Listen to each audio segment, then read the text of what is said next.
So you playing. Yeah, let him know now.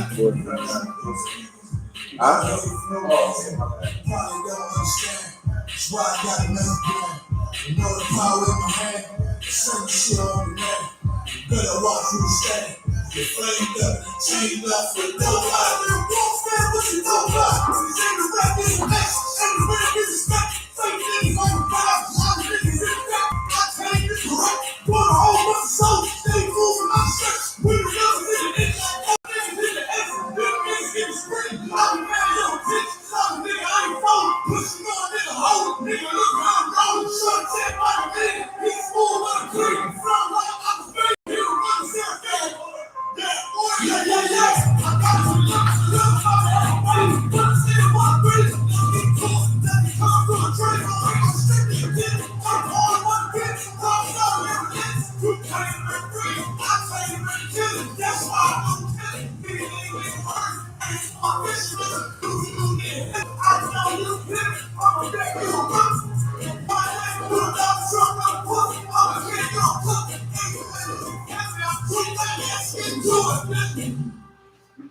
Let's just do it.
Got a heater like it's 100 bullets popping off the drum like a punch. On my gas, measure this pump. Lost up like a star. You know bitch, I hope you still had no cover. Fell out the London cover, so fuck what you bad fuckers. Got a display by the couple. You're up and splash, brother. That shit's dumb in my name, bro. Stacking my change, never package, take or change, I don't touch it. Most of my people go the same, but I'm focused on making change. You were brothers, so nigga, I won't fuck it. Better choose wisely. This shit look like a guy don't make these good guys. True collars with the knowledge of my collars. You stuck on popping collars with your good guys. I'm just trying to step away like I got you.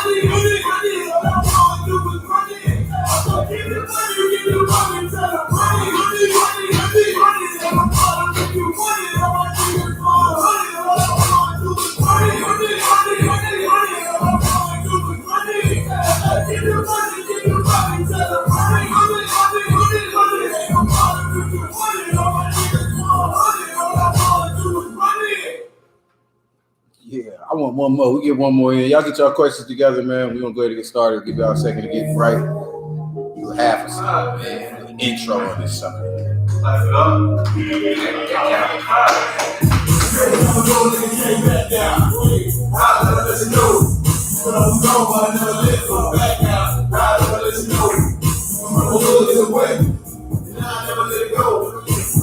Shit, I can't find it. I'm gonna let you know. No, never know that you can't back down. I'm gonna let you know. But I'm strong, but I never let go back down. I'm gonna let you know. The hood is away. Now I never let it go. Shit, I can't find it. I'm gonna let you know. Every nigga know I'm about to bring the heat right. Shit, I used to live in the street like, man, I still get the heat like, man, nigga all gold like a green light. They say 144, niggas to get it, they ain't got their reach right. Trying to save a brand, you know, some lane and the puts on the feet with the beer with the water. And you know nigga garbage, but it's still in the G on that. You tools on depot. Might hit him with the Rico, hey, hit it in with the Rico, hey, say fuck with the right hand. What you looking at me for? So I know the can't stand. That's why I keep it locked-handed. My shit with your friends. While I'm chilling with the family. Tell them I'm real to the land. Just an old black like a band. Bitch, I ain't gonna flip. Bitch, I can't do that. No time ago, nigga can't back down. I'm gonna let you know. But I was young, but I never let go back down. I'm gonna let you know. This little world is away. And now I never let it go. Shit, I can't find it. Fade me out, man. Man, fade me out, man. DJ talk, man. Go ahead, fade me out. Oh, you ain't got to fade. Okay, that was fade out. Shalom, Israel. All right, y'all. We're going to go ahead and get it in. I won't hold you out too long anyway tonight. It's a little after 7. We are the I.S.U.P.K. Started out at 1 West 125th Street, Harlem, New York, as y'all well know. This is the scripture breakdown class for Florida, South Florida, West Palm Beach. We are getting it in 1628 Avenue E. Y'all come down, get down with us Monday through Wednesday, 7 to 9 p.m. So we're going to get scripture breakdown, whatever scriptures, whatever questions about the school, about the Bible. You understand? We're going to break it down in scripture. So that's the point. We're going to go ahead and get started. Y'all can type the questions online. If y'all got anything in here, we can go get it cracking. Maybe y'all ready. I ain't got no questions. I'm leaving. Hitting the road. Yeah, make sure that Mike's is ready to go.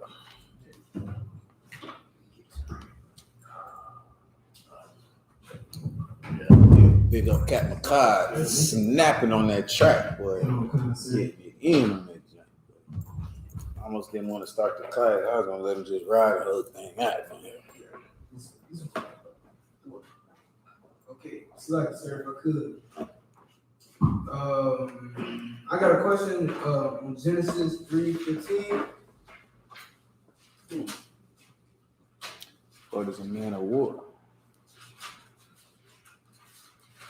Oh, 3:15. It's with Adam, with Eve. Her desire shall be to her. It's about enmity between her seed and 3 and 15? 3 and 15. What you said? Enmity between the woman's seed, Oh, you said his seed and her seed. Go ahead. What's the question? All right. So, you want me to read the scripture first or give you a question? Question first. All right. So my question is about is the seed like is this a precept for when Jacob and Esau were born, and that her seed is the seed of basically Israel, and then his seed would be Esau. Yeah, okay, you can go ahead and read it. You saying is okay. Genesis chapter 3, verse 15.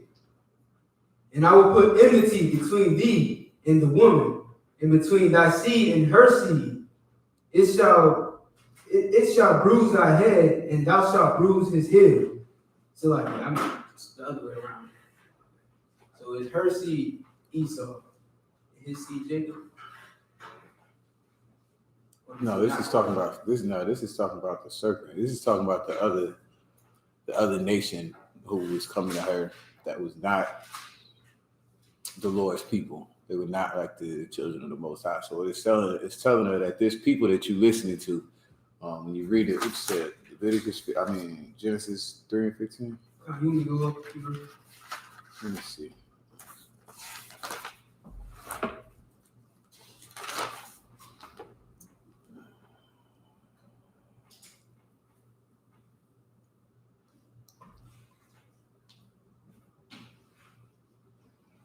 Okay. That's fine. Genesis chapter 3, verse 14. And the Most High Power said unto the serpent, because thou hast done this, thou art cursed above all cattle and above every beast of the field. Right. We call the white man the devil today, right? And everybody always says that. Nobody thinks we should do that. No one should. We can't blame anybody else for our calamity, for how we are. It's nobody else's fault. It's your own fault. Pull yourself up by your bootstraps. You know what I'm saying? Tighten up, get it together, get an education. You know what I'm saying? Learn how to talk, learn how to dress, cut that damn beard off, have a clean baby face, and maybe you'll be successful. You have, it's the American dream or what have you. Okay. We call the white man the devil because he is that old serpent that he talks about, that he is that dragon, the Satan, and the devil is what he calls it in Revelations, right? But this is a man. This is not an animal that's talking. This is a man. Animals don't talk. Okay, where you heard that, whatever cartoon you watch, animals don't talk. You know what I'm saying? Men talk. And the Lord is telling him that because this snake did this, he's cursed above all the other creations of the Most High. For sure, animals are creations of the Most High. But of every other beast, of every other animal, of every other creature or creation walking, there's nothing lower than the white man. You know what I'm saying? And there's people who would lie to the Lord's people and make them think that they could stand against the Lord, that they could stand against the Most High, that they're God. You know what I'm saying? That what they say is what's right, and what your power is telling you is wrong. So because he did this, he would be cursed above everything else on the face of the earth. All the cattle, what did it say? Keep reading it. Thou art cursed above all cattle and above every beast of the field. Right. This is how we know the white man is the devil. There were no white people back then.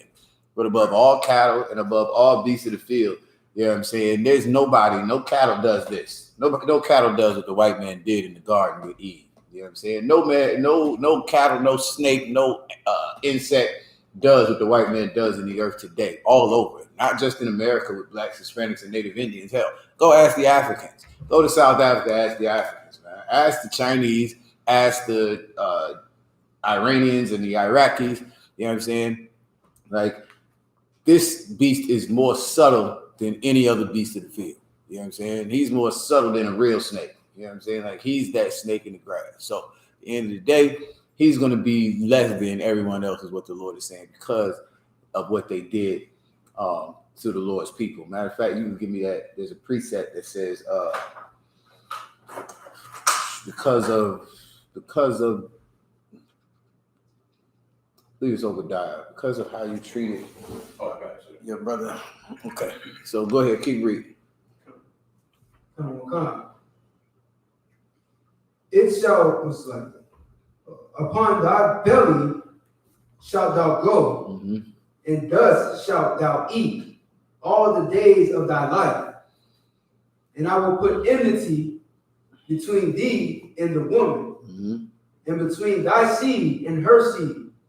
It shall bruise thy head, and thou shalt bruise his heel. Right. So, in other words, the Lord was just telling Esau, or not Esau at the time, there was no Edomites, but he was telling this serpent, this snake, this horrible, evil spirit, that they would be below all the time. Like, there's anybody that has this spirit, they're going to be on the bottom. They're going to go on their belly. They're going to eat dust. They're going to be so low. You know what I'm saying? Snakes don't eat dust. I don't know what snakes that eat dust. It's just saying that he's so low. He's so low down. He's so low to the ground. So whoever this is, right? This could be, you know what I'm saying? Whoever this was then, it could have been an African. It could have been, what do they call it, Babylonian, a Moabite, an Ammonite. It could be anybody who has this spirit, anybody who would lie and tell you that you're an African and an American, but won't tell you that you're a Judite, or will assume your identity, man, will steal and rape your women and tell your children not to respect you and not to respect their forefathers or whatever. Like, this person is lower than any other beast in the field. So in this case, like you said, is it talking about Jacob and Esau? When Esau came on the scene, it's the same thing. You know what I'm saying? Like Jacob was supposed to be on top. Jacob is supposed to be ruling over all of these anyone. In other words, before there was a Jacob, who served the Most High? Adam. That's what we're talking about right here. Adam, and anyone who followed after Adam and followed the Most High, then they were supposed to be above everyone else. That's what Adam got put in the garden for. All right, so this cat was just always going to be below. It's like his ambition. You know how the white man and all these other nations, their ambition is to be above God. God doesn't exist. I'm an atheist. You're your own God. I'm God within me. You know what I'm saying? And anybody who thinks like that, anyone who doesn't worship the Most High, worship his son, Yahweh, doesn't worship, you know what I'm saying, Blacks, Hispanics, and Native Indians as being the children of the Most High and respect them as such, you know what I'm saying, they're going to be the lowest of all the low. That's all this, you know what I'm saying, this is talking about. So when you keep reading, I put in, give me that part, where is that? Verse 15, and I will put enmity between thee and the woman. Enmity, right? That's how you're supposed to say it. Enmity. All right, so I will put enmity. So we ain't supposed to like these other nations. Right. We ain't supposed to be friends and kumbaya with them. We supposed to, have them in their rightful place and how they supposed to look. Like you get too close, there's a ton of scriptures. Y'all know all the scriptures. You know what I'm saying? Don't make any covenants with them. Don't make any marriages with them. You know what I'm saying? Like let them, don't eat anything that dies of itself. You can give it to them. There's always going to be this enmity because they hate the Most High. They hate the children of the Most High. And so there's always going to be this enmity. You know what I'm saying? We're supposed to love the Most High. We're supposed to love his laws, statutes, and commandments. They, on the other hand, they hate them. You know what I'm saying? They'll tell your woman anything. They'll tell your child anything, man. And, you know what I mean? Try to make it where you've got enmity with them. But it should be with these other nations. So this could be anybody. Like you said, it's for sure talking about Jacob and Esau. But shit, you could put anybody on that. You know what I'm saying? Anybody that goes against the Lord.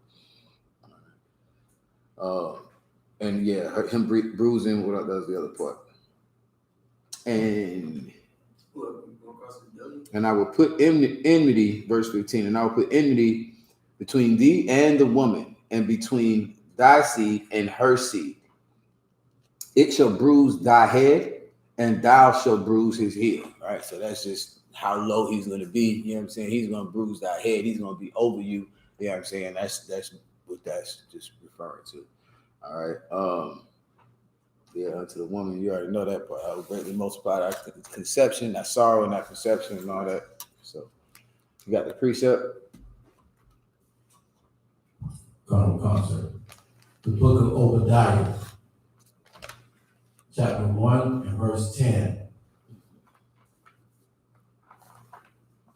The book of Obadiah, chapter 1 and verse 10.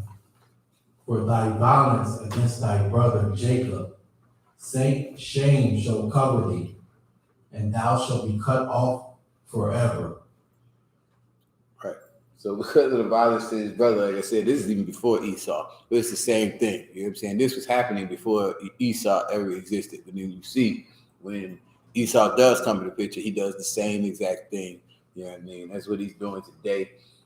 So because of the violence that was done, because of the evil and the wrong that was done unto the Lord's chosen people, you know what I'm saying? Like these people are low. They are the lowest of the low. They are cut off forever. You know what I'm saying? They will always be on, under our heel. You know what I'm saying? We will always be over them. You know what I'm saying? Unfortunately, we broke every law, statute, and commandment. So we're in punishment right now. We're in a temporary state of, punishment or whatever. You know what I mean? It's almost like the Lord likes them better. You know what I'm saying? But it could never be that way. The Lord he just loves us, so we getting punished. You know what I'm saying? So, like I said all the time, by default, he's on top. But that's that. And to be honest, hell, we took on that same spirit. That same spirit that you see right here, we followed these other nations. We followed their traditions and their religions, their holidays. We took on their gods, you know what I'm saying, and their women, all the things that the Lord told us not to do. You know what I'm saying? But, there's between us and them. The Lord had mercy on us, said it was prophesied back then know what I'm saying? The Lord said that's how it's gonna be. So it's for sure we waiting on that day for it to come back to where it's back to where we bruising their head and they bruising our head, man. Like I'm tired of beating on y'all. I'm tired of stepping all over y'all. So was that it on that one? Come. All right. I had another one. Does that answer the question? Any other questions in the room? Any questions online? Go ahead with yours. Same book, Genesis chapter 3, verse 21. So the question is, the Most High made skins, coats of skin, and clothed them. So I was wondering if you could break that down for me. I'll start up a few verses. Starting with a few verses, that's what we just read. Genesis chapter 3 and verse 20. And Adam called his wife named Eve because she was the mother of all living things. Slap, sir. I also wanted to ask that question too, like her being called the mother of all living things, does that mean that she's the living, she gave birth to everybody that knew the truth out of Adam? And that's the living, like living is keeping the laws, is that it? Okay. Like, okay, her being the mother, like, you know, of course, the Christian church thinks that that's because she's the first woman on the earth. It has nothing to do with that. Like, okay, Eve is the mother of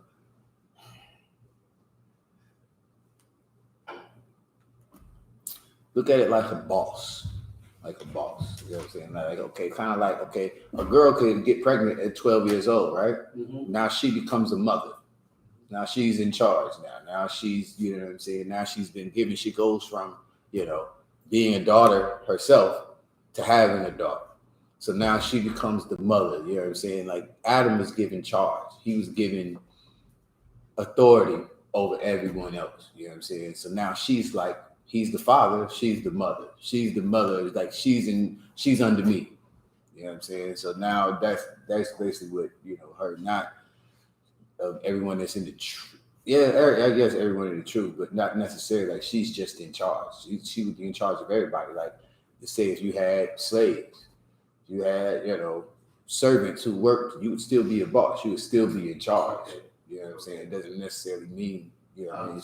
She's over the animals. She's over, you know, everything except for her husband, which is why she got jammed up in the first thing.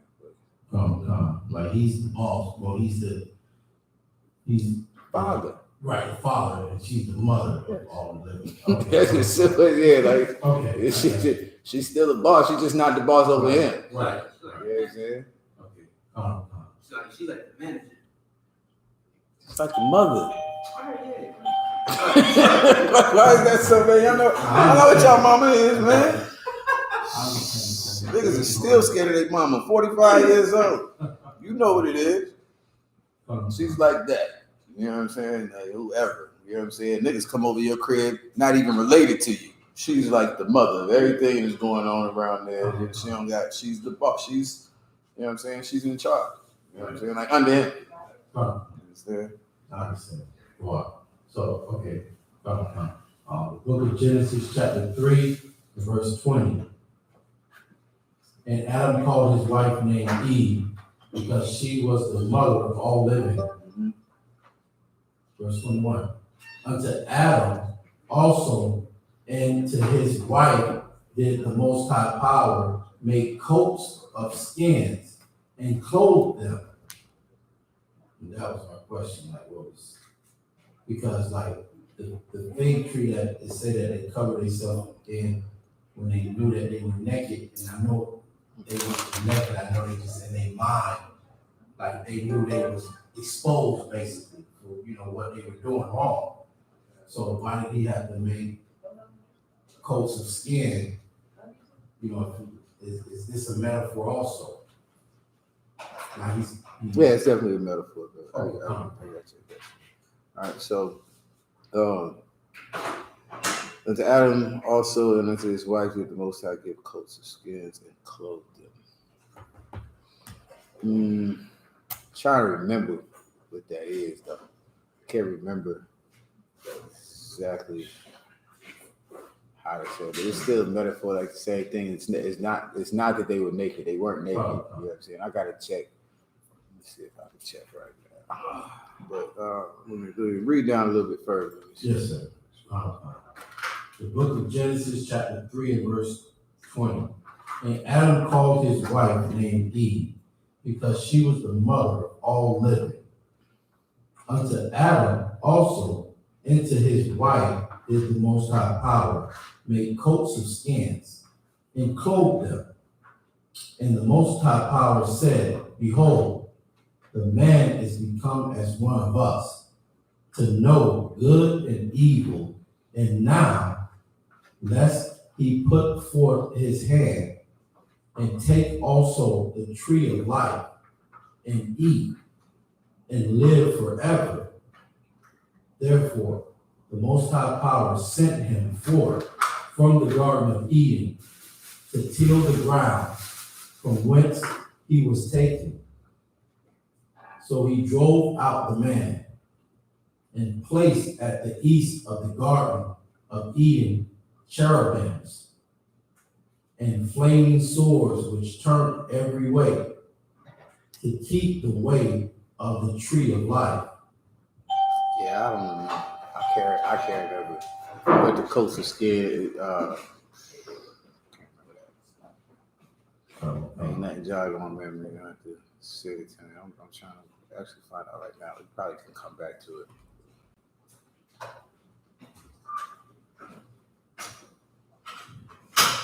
Any other questions in the room?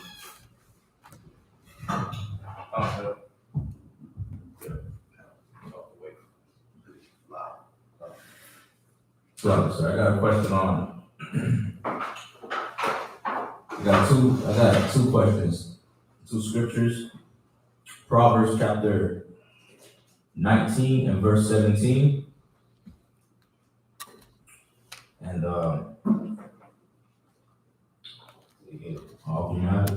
What's the question? my question is speaking about the poor, like giving to the poor. You know, in Proverbs it says, you know, to give to the poor. Like if you lend to the poor, you lend to the Most High. And then my other question is in Ecclesiastes 12. Wait, what's your question for Proverbs? Proverbs is like, I didn't hear a question. Maybe I missed it. It's saying to lend to the poor. Like if you lend to the poor, you lend to the Most High. But then in the other scripture it says, give not to the God, you know, to the ungodly man or something like that. Oh, you're talking about Ecclesiastes 12? Okay, so, but all right, let's go ahead and get the Proverbs one first. Let me see what that says. Maybe I'm not understanding. Proverbs what? Proverbs chapter 19 and verse 17.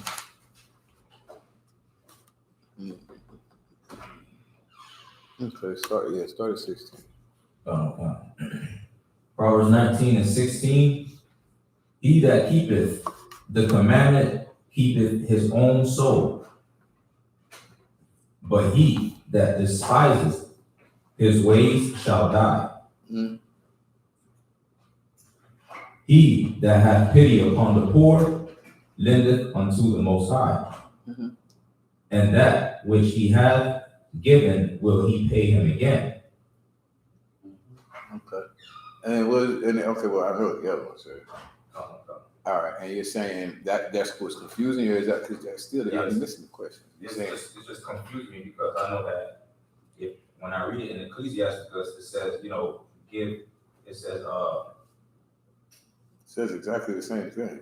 It says Ecclesiastes, it says do good to the godly man, and you know, then it goes and says help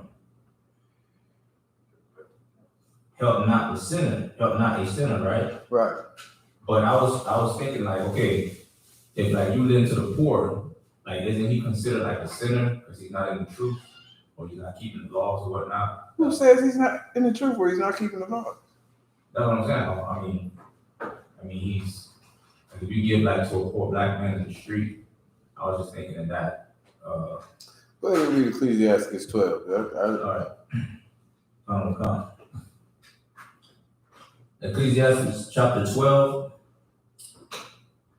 and verse 2. Do good to the godly man, and thou shalt find a recompense. And if not from him, yet from the Most High. Right, so we understand that. Do unto the godly man and the helping out a sinner. I want you to jump me down, though, in that. It's further down. Like, I know that damn thing by heart. But further down, it says same thing. Like, help the poor, but help not a godly man. Give me to that part. Concept. It says, do well, verse 5. Do well unto him that is lowly, but give not to the ungodly. Hold back thy bread. Right. So what is that lowly talking about? It's just do well unto him that is lowly. Mm-hmm. A brother that's poor, brother that Right. It's saying the same thing. It's telling you to give to the poor. Mm-hmm. You know what I'm saying? But the poor, there are poor of people that serve the Most High. You know what I'm saying? Like Christ said, man. But he said, man, these dummies have a place to lay their head, but the Son of Man, he don't have nowhere to lay. Like Christ had to have a place to live. He wasn't rich like that. Otherwise, he would have just, when he was born, they had to put him in a, you know what I mean? Like, yeah, like it's just like you give to the lowly, but there are poor people. Nigga, I'm poor. Aren't you poor? Are you rich? No, I'm poor. Bro, somebody need to give me something.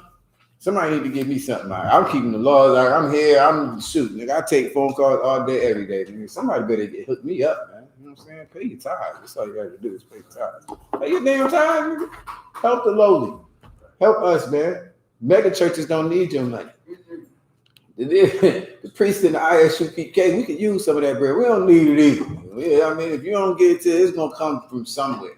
But at the end of the day, like that first one that you read in Proverbs is saying the same exact thing. It's saying, like, if you keep the commandments of the Most High, you do well unto yourself.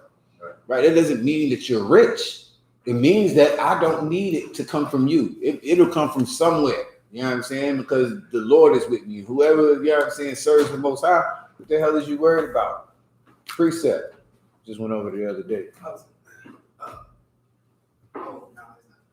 The birds, the birds. Yeah, Matthew chapter 6. You know what I'm saying? Like, yeah, the birds don't even have to worry. They eat. You know what I'm saying? They don't work. They don't go to slavery. They eat, man. You know what I'm saying? It's going to come from somewhere. You know what I'm saying? How much more are you? All right. So both of these are saying exactly the same thing, man. This is, I guess, one is, I mean, they use different words or whatever, but it's the lowly is the poor. When you what it said. Do well unto him that is lowly, but give not to the ungodly. Hold back thy bread. Like, what nigga that's rich needs bread? Why is he hungry? You know what I'm saying? Like, this is saying to help them. It's not just you giving them a meal, like you feeding them, like being a host. This is talking about helping somebody. This is somebody that needs assistance. You know what I'm saying? And that's what the truth is for. That's what brotherhood is about. You understand? Like, that's what the law, statutes, and commandments are for. It's so that we can take care of each other. So that when one of us, I mean, y'all, I don't know if y'all got the precepts, if y'all just sitting here, you know what I'm saying, thumbing the page, but this should be precepts. Y'all as priests should know, like, the precepts on this. Like, it's a ton of them. You know what I'm saying? I can tell you, like, you know, if a stranger show up, you know what I'm saying, in your zone, you know what I'm saying, and, you know, he don't have a place to live or a place to stay or whatever, you're supposed to put him up. You know what I'm saying? You're supposed to feed that brother. You know what I'm saying? That's, you know, that's our job. That's what it is. But don't help a sinner. Don't help an ungodly, man. Hold back your bread from him. You know what I'm saying? One of these cats, these poor cats are walking around here poor because, you know, he's just poor. You know what I mean? And one of, you know, he gave all his money to the pastor, or he gave all his money to the drug man. You know what I'm saying? And that's, I mean I ain't gonna say let him, but let him. I mean, so we got it yet? I don't know, sir. I don't want Matthew. Okay. Matthew chapter 6 and verse 25. Therefore, I say unto you, take no thought for your life, what ye shall eat or what ye shall drink, nor yet for your body, what ye shall put on. more than meat, and the body than raiment? Behold, the fowls of the air, behold the fowls of the air, neither do they reap, nor gather into barns, yet your heavenly Father feedeth them. Are ye not much better than they? Which of you, by taking thought, can add 1 cubit unto his stature? And why take ye thought for raiment? Consider the lilies of the field, how they grow. They toil not, neither do they spin. Yet I say unto you, that even Solomon in all his glory was not arrayed like one of these. That's it, brother. So yeah, this is what it's for. You know what I mean? Those that serve the Most High to keep His commandments, you don't have to worry. That's what this is talking about. This ain't talking to the entire earth. Everybody on the earth can't live like this. Everybody on the earth just can't not worry about their food and their raiment. You understand that, right? That's why they be having heart attacks and, you know what I'm saying, nervous breakdowns and depression. I don't know where to, you know what I mean? If you Black, Hispanic, or Native Indian, start serving the Most High. Then you ain't gonna worry about nothing, man. You serving the Most High, you'll be in the truth. You ain't gotta worry about nobody murdering you. We're gonna take care of you. We're gonna feed you now. If you're not in the truth, you might get raped. You might get murdered. Nobody will say anything about it, man. So you gotta make sure you serving the Most High, coming to the truth. Nigga, I ain't worried about nothing. You know what I'm saying? If I don't listen, I'm gonna help the brothers that need help, even in my poor condition. The scripture says, if you do that, you'll receive a recompense. You'll be repaid. If not from them, from the Most High, one way or another, you're gonna get it. The Lord Himself. If another brother, if He don't send another brother in the truth to help you out, the Lord will do it Himself. So what the hell are you worried about? Just follow the laws your damn self. That brother needs something, man. He wants you to go a mile with him. You go 2. He asks you for a coat, man. Give him a cloak as well. You know what I'm saying? Make sure the brother is taken care of. You know what I'm saying? You don't have to worry about a damn thing. All right. Any questions online?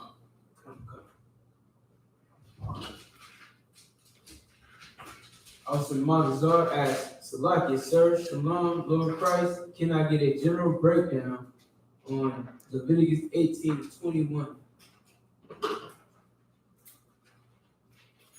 Get a captive breakdown. Explain. Go ahead. Okay. Leviticus chapter 18, verse 21. And thou shalt not let any of thy seed pass through the fire to Molech. Neither shalt thou profane the name of thy power. I am the Most High. What verse is it? Leviticus chapter 18, verse 21.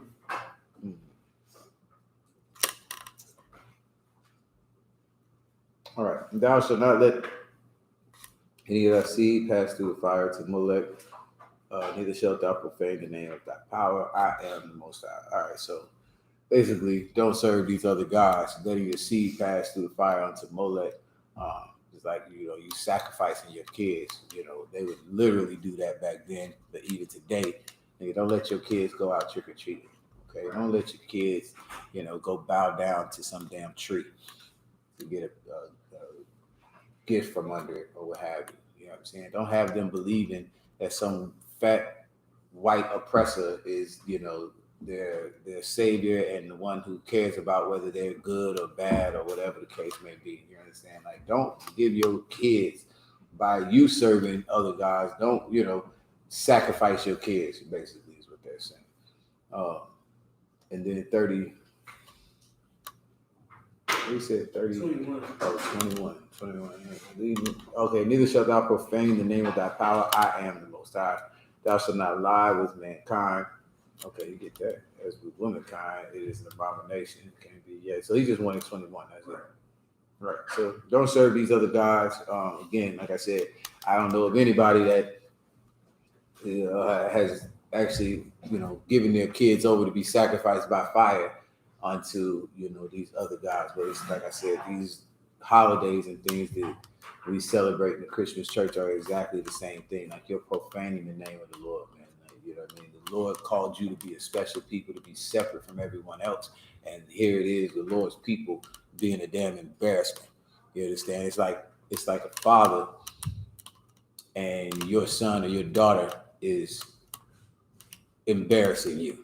You know what I'm saying? Like, nigga, you got my dad used to say that all the time to me. I had the same first name as him. You know what I'm saying? I was a junior. All right. So, you know what I'm saying? Like, nigga, you got my name. You know what I'm saying? Don't be out here doing this and that and the third, because it would embarrass him. It would profane his name. Now his name looks bad. You know what I'm saying? We got the same last name. It's going to make him look bad. You know what I'm saying? So you don't want to embarrass your father by doing something that you know you ain't supposed to be doing.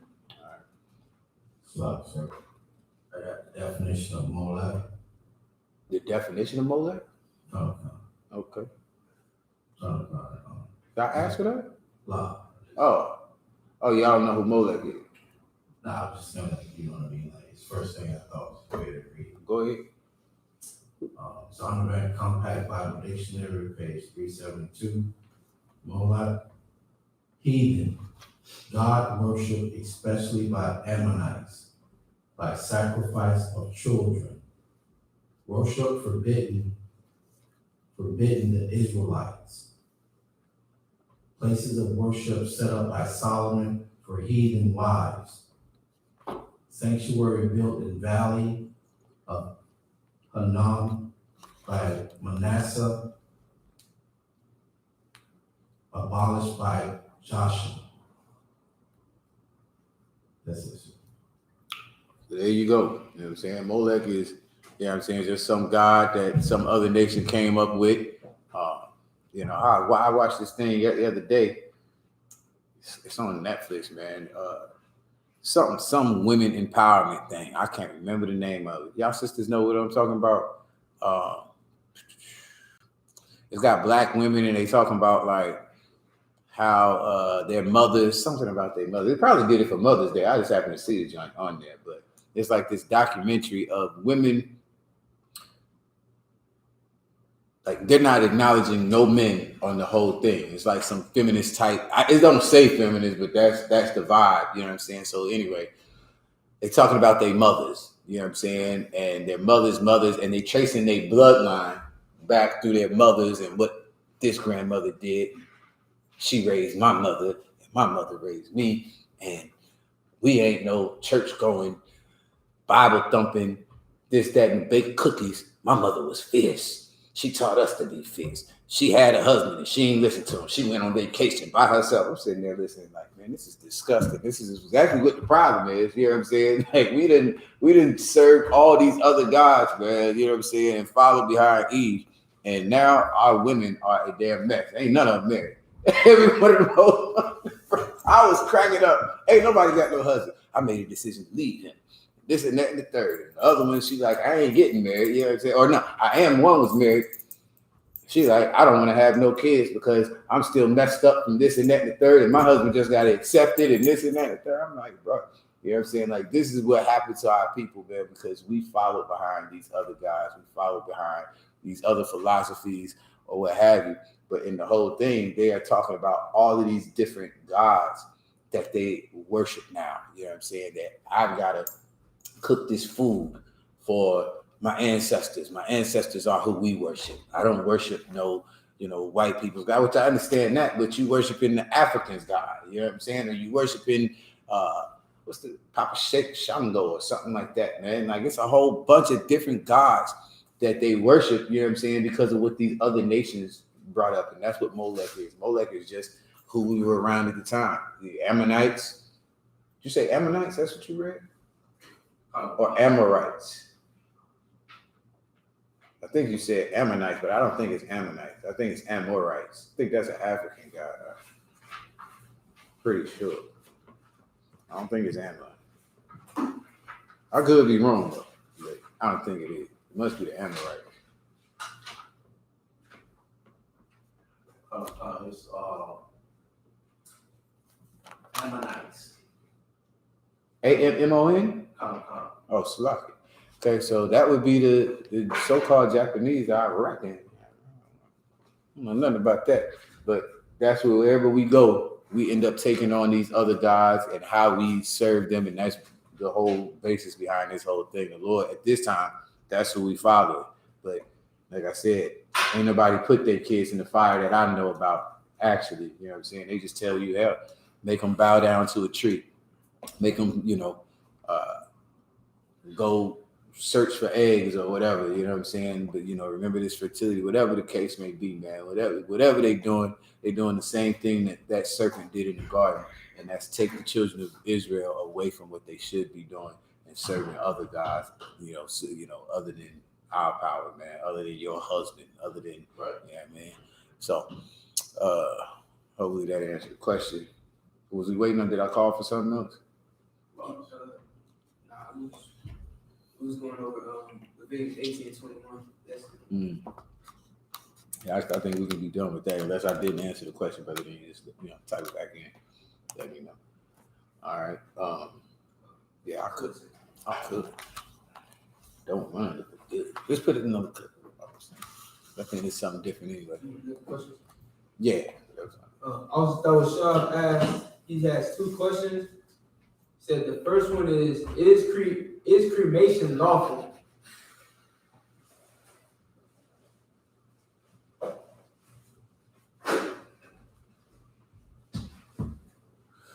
Go to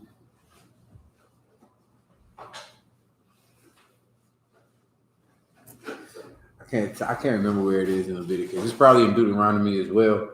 Somebody look that up for me. Throw a shot. You should be able to go there. This is, the Most High tells us how to bury, okay, or how we are supposed to deal with the deceased. I can't remember of any instances where we burnt our people up, but I trying to think if there's any precepts that say that we can't. Now, I don't think that's not our tradition. I'll tell you like that. It's definitely not our tradition. What we're gonna do is read our tradition. Like, why the hell would you want to get burned up? That's what I want to know, first of all. But hell, I mean, shoot, I've seen bodies that have been dead for days, right? Nobody got them from the hospital. You know what I'm saying? My father was dead in the house for a week damn near. And when I went to go, identify at the autopsy thing, I could not. How the hell am I supposed to know? He looked like he was burnt to a crisp. Like he was completely black, all the way down. Like it was, you decomposed anyway. Is my point. Like you're going to turn back into the dust. It's going to wither away. I don't know of anything when we put them in fire though. I don't think that's our tradition. But it's it. Y'all give me those precepts. It might be in this one.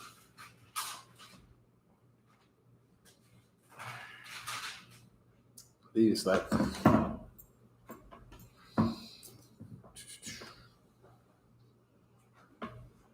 remember General, I think it was General Haas broke it down. Trying to find the notes on it.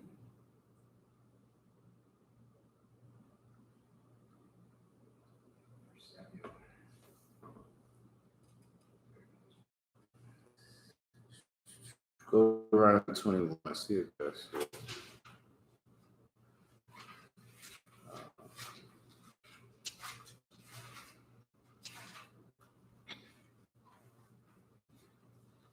Yeah, like all throughout the scriptures, that's all you ever see is buried. Like, it's how you bury him. You bury him. There's no need to even bury no ashes. Like, what do you do with it? I mean, niggas go and let them blow in the wind into the ocean somewhere, man. Gee, they go back eventually, but I don't know any instances where we've ever done that. Like, that's not our tradition. If I may, I remember the breakdown he gave. That's not on, brother. Oh, I'm just not loud enough. So like I remember the breakdown he gave though, it was saying like you saying it's not our tradition, like you know what I'm saying, the scripture talks about us having a proper burial, you know what I'm saying? That's what I'm trying to get. Yeah. I just want the scripture. If I get the scripture, then like I said, the brother can. Nobody has it. Deuteronomy 21. Go to like 15.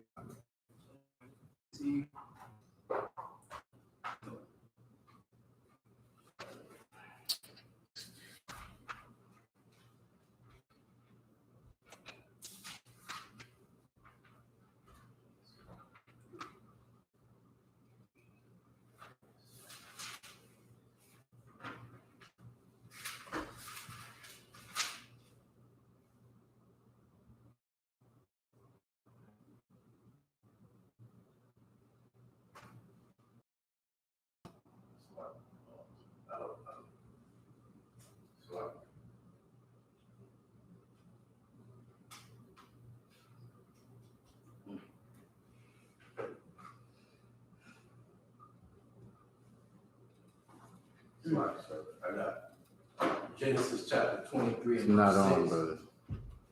Yeah, it's not, bro.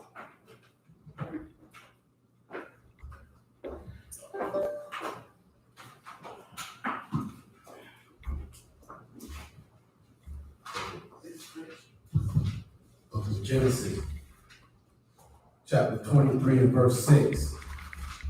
Hear us, my Lord, that thou art mighty prince among us, and the choice of our sepulchre.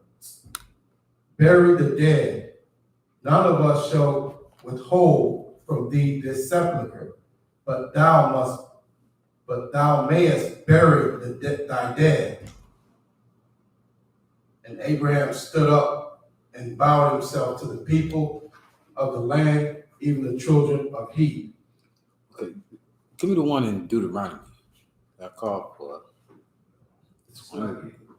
Deuteronomy 21 and 15 says, if a man have two wives, one beloved and the other hated. That's in my damn. Keep going. And they have borne him children, and the beloved and the hated. And if the firstborn son be heard. Jump me down a verse or two, like to Verse 16. I have a concordance, man. Should be something in there. I know there's one in 1 Corinthians as well, about the resurrection of the dead. But go ahead, I'll continue. Verse 16.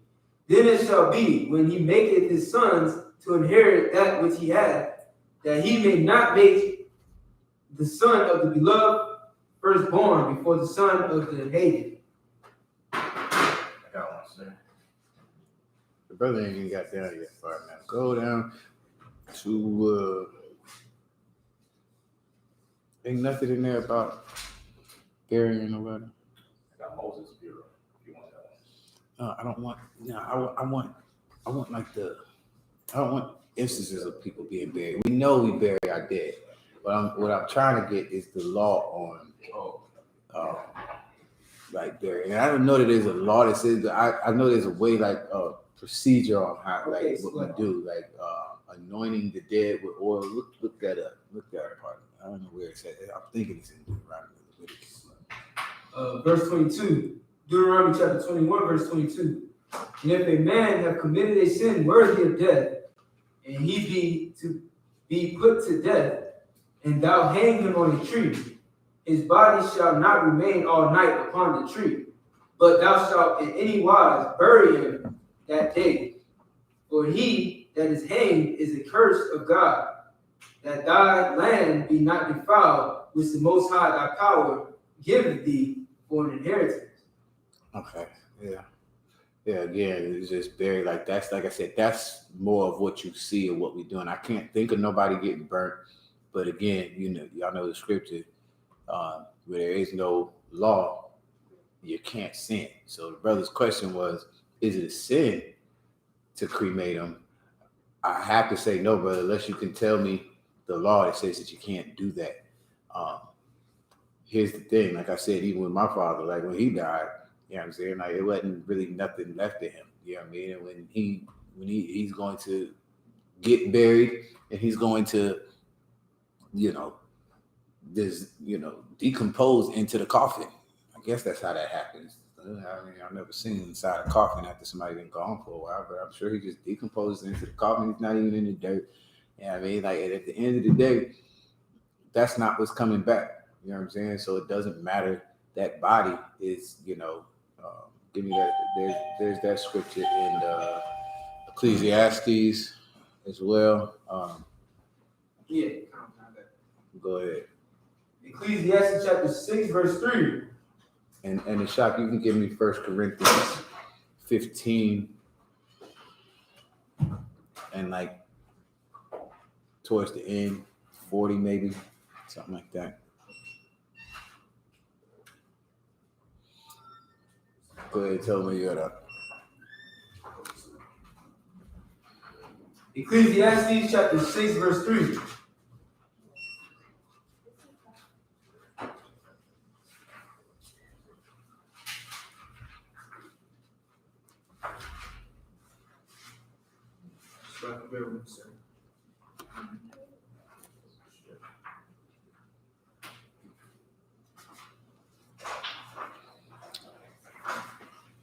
Shop, man. Type it in, man. You was planning on burying somebody, or somebody asked you that question, or you was planning on cremating somebody, or did somebody ask you that question? That's what I don't know where that came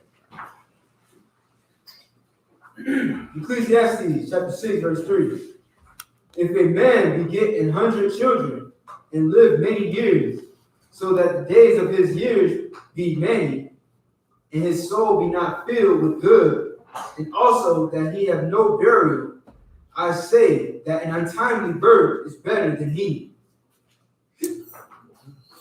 That's not the one I was talking about, but that's wild. That's not the one I was talking about. What I'm talking about is a man dies and he returns to his dust. That one. But that's the wild too. Like, I mean, if he doesn't have a good burial, like I said, you be dead and lying in the streets or hanging on a rope or in your house for a week, man, that's not a good burial, man. Like I said, my father was unrecognizable. You know what I'm saying? Except the little hairs hanging from where his beard would have been. You know what I'm saying? The few strands that was left. You understand? But that's it. Like this burial is something that we do. We anoint the body with oils. It's a whole tradition that we have as far as taking care of, our loved ones when they die. You know what I'm saying? You just don't want to break all their bones, just toss them. You know what I mean? Like a good and respectful burial is what it is. Who got the one with the oil?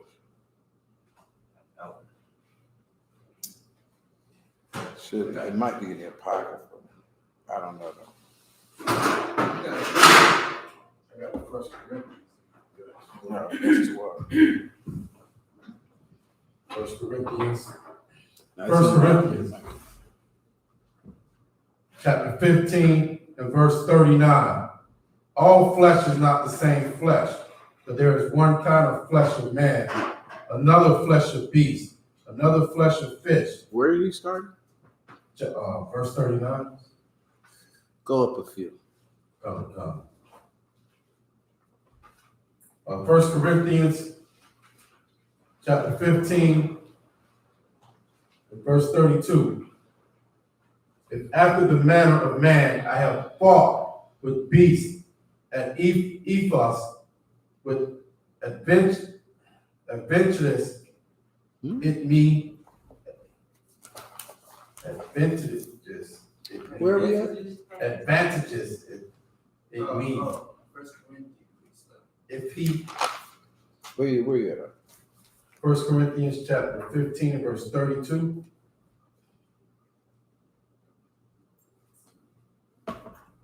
Advantages. Yeah, okay. If after the manner of men I have fought with beasts at Ephesus, what advantageth it me? So what good is it? What advantage is that to me? Keep going. If the dead rise not, let us eat and drink, for tomorrow we die. But not deceive. Evil communications corrupt good manners. Await the righteousness, and sin not, for some have not the knowledge of the power. I speak this in your shame. Right. So like what's going on, man? The brother is saying, man, like if I'm out here fighting and I'm going to war, man, and I do whatever it is I do in this life, and the dead, and know I gotta die. If the dead rise not, then what good is what I'm doing? Now, here's what you know what I mean? Everybody knows science class. You die and your body decomposes. You are not coming back again with that same body. I tell you, I mean, I've seen it. I've seen decomposition, and it's not nothing nice. You know what I'm saying? You don't want that. You know what I'm saying? But the dead rising again, you know what I'm saying, is just that, you know, you're going to come back on this earth, man. You know what I'm saying? So what body you die with, that joint is done. You know what I'm saying? Keep going. Wait to righteousness and sin not, for some have the knowledge of the power. I speak this to your shame. But some men will say, how are the dead rise up? And with what body do they come? Read it again. But some men will say, how are the dead rise up? And with what body do they come? Right. They asking that question. Like, okay, that body decomposes. So what body are they coming with? If the dead rise, then what body do they come with? Keep going. Come. Verse 36, thou fool, that which thou sowest is not quickened, except it die. Right. That thing that's sown, that thing that's planted, which is what you do with a body in the earth, is like a seed. Planting the seed, you're sowing a seed in the earth. You plant that body in the earth, that seed that you put in the earth is not what comes out of the earth. In other words, you know what a damn watermelon seed look like? That's not what the plant that comes out of the earth looks like. It don't look like that seed. Why? Because that seed dies. That covering, it goes away, and something else comes out of that earth that's not that seed. All right. So what I do to this body, you know what I'm saying, or whatever you do, I mean, like I said, not our tradition, but that's not the dead is coming back, but they don't need that body. So if you wanted to cremate them for whatever, that's your business. Unless y'all can show me where it's a sin, it doesn't matter. Because why? Read that part again. Thou fool, that which thou sowest is not quickened, except it die. And that which thou sowest not that body that shall be. You don't sow. You're not putting the body that you're putting in the ground or sowing or planting is not the body that's going to come out of the ground. Keep going. Come. And that which thou sowest not that body that shall be, but bear grain. It may chance of wheat or of some other grain. But the power giveth it a body as it hath pleased him. Right. So it doesn't really even matter. You know what I'm saying? That body that you died in is going to turn back into dust, and it's not the body that's coming back. The spirit is the same spirit. It's coming back. It's going to live again. It's going to rise again. But that body is going to be something different. However the Lord want to give it the next time, that's what it is. All right. So, yeah, one more for me. Come on with it. I got the book of Leviticus, chapter 21, verse 11 and 12. Neither shall he go into any dead body, nor defile himself for his father or for his mother. That is not. Wait a minute. 21 what? 21, 11 and 12. Okay. Let me keep going. This ain't it. Yeah, I just wanted to see. This is not it though. This one is talking about the priest being anointed. Oh. Yeah, I'm pretty sure, man. There's one about the, like anoint. Oh, it's where Mary goes up to anoint Christ. Oh, what I heard. No, when he's already in it. Oh, okay. John, book of John, chapter 19, verse 40. 19 and verse. And there's one thing I want you to notice, Dr. Shah, and I can't, they can't hear where you at, brother. So you kind of just saying that to yourself. You have to have it in mind so you can hear you. Dr. Shah, but I would say too, brother, that's what I'm saying. Like, you asked if it's a sin, which is a very specific question, which is a question the priest would ask. Okay, Like again, everything you see we're reading, like I told you from the jump, it's not our tradition. It's not how we normally do it. But where there is no law, there is no sin, right? So you don't have to bury a certain way or put certain oils or whatever. But these are our traditions. This is how we do it. Unless y'all can give me one where it says you can't cremate somebody, which I can't think of. And unless there's a law where it says how you have to bury somebody, it's up to you, brother. Some people get buried at sea. Is that unlawful? I don't think so. I've never seen that where you have to bury them this way. The body that died is not the body that's going to come back. So it really doesn't matter. You know what I'm saying? Go ahead, brother. The book of John, chapter 19, verse 40. I'll start at verse 39, sir. It says, and there came also Nicodemus, which at the first came to Yahushua by night, and brought a mixture of myrrh and aloes, about 100-pound weight. Then took they the body of Yahushua, and wound it in linen clothes with the spices, as the manner of the Jews is to bury. As the manner of the Jews is. This is our tradition. Right? This is our manner. This is what we do. This is how we do it. The Egyptians do it one way. They put a mummy in there and whatever, and all his jewels and all that on him or what have you. Us, we bring some myrrh and incense, some aloe, you know what I'm saying? Have them smelling good. You know, the body starts to stink after a couple of days or whatever, man. Not when Jews bury. When we bury, they be smelling right, like they going out. You know what I'm saying? Like we anoint them with the best smelling oils you can get, man. You know what I mean? Shoot, I'm gonna have to holler at Cap. Like, yo, man, you should make something. He probably already got something. It's just straight. You know what I'm saying? Just that would be a good little thing, though. But yeah, we put those oils on them. We wrapped them in linen cloths, which is what? Read that last part one more time. Come. Then they took the body of Yahushua and bound it in linen clothes with spices, as the manner of the Jews is to bury. Mm-hmm. Now in the place where he was crucified, there was a garden, and in the garden a new sepulchre, wherein was never man yet laid. Okay, you can start right there. Is that the same one where I went the one with Mary and come on the third day? That's when they find her. That's what they was coming to do. Yeah, they was coming to hit them with some more. You know, after the other ones wore off a couple of days ago. Put some more oils up on me. Okay. Is that in this one? It's in the next chapter, I think. Yeah, it starts off at like the next day, Mary and whoever it was. Right. So the book of John, chapter 20, verse 1. The first day of the week cometh Mary Magdalene early, when it was yet dark, unto the sepulchre, and seeth the stone taken away from the sepulchre.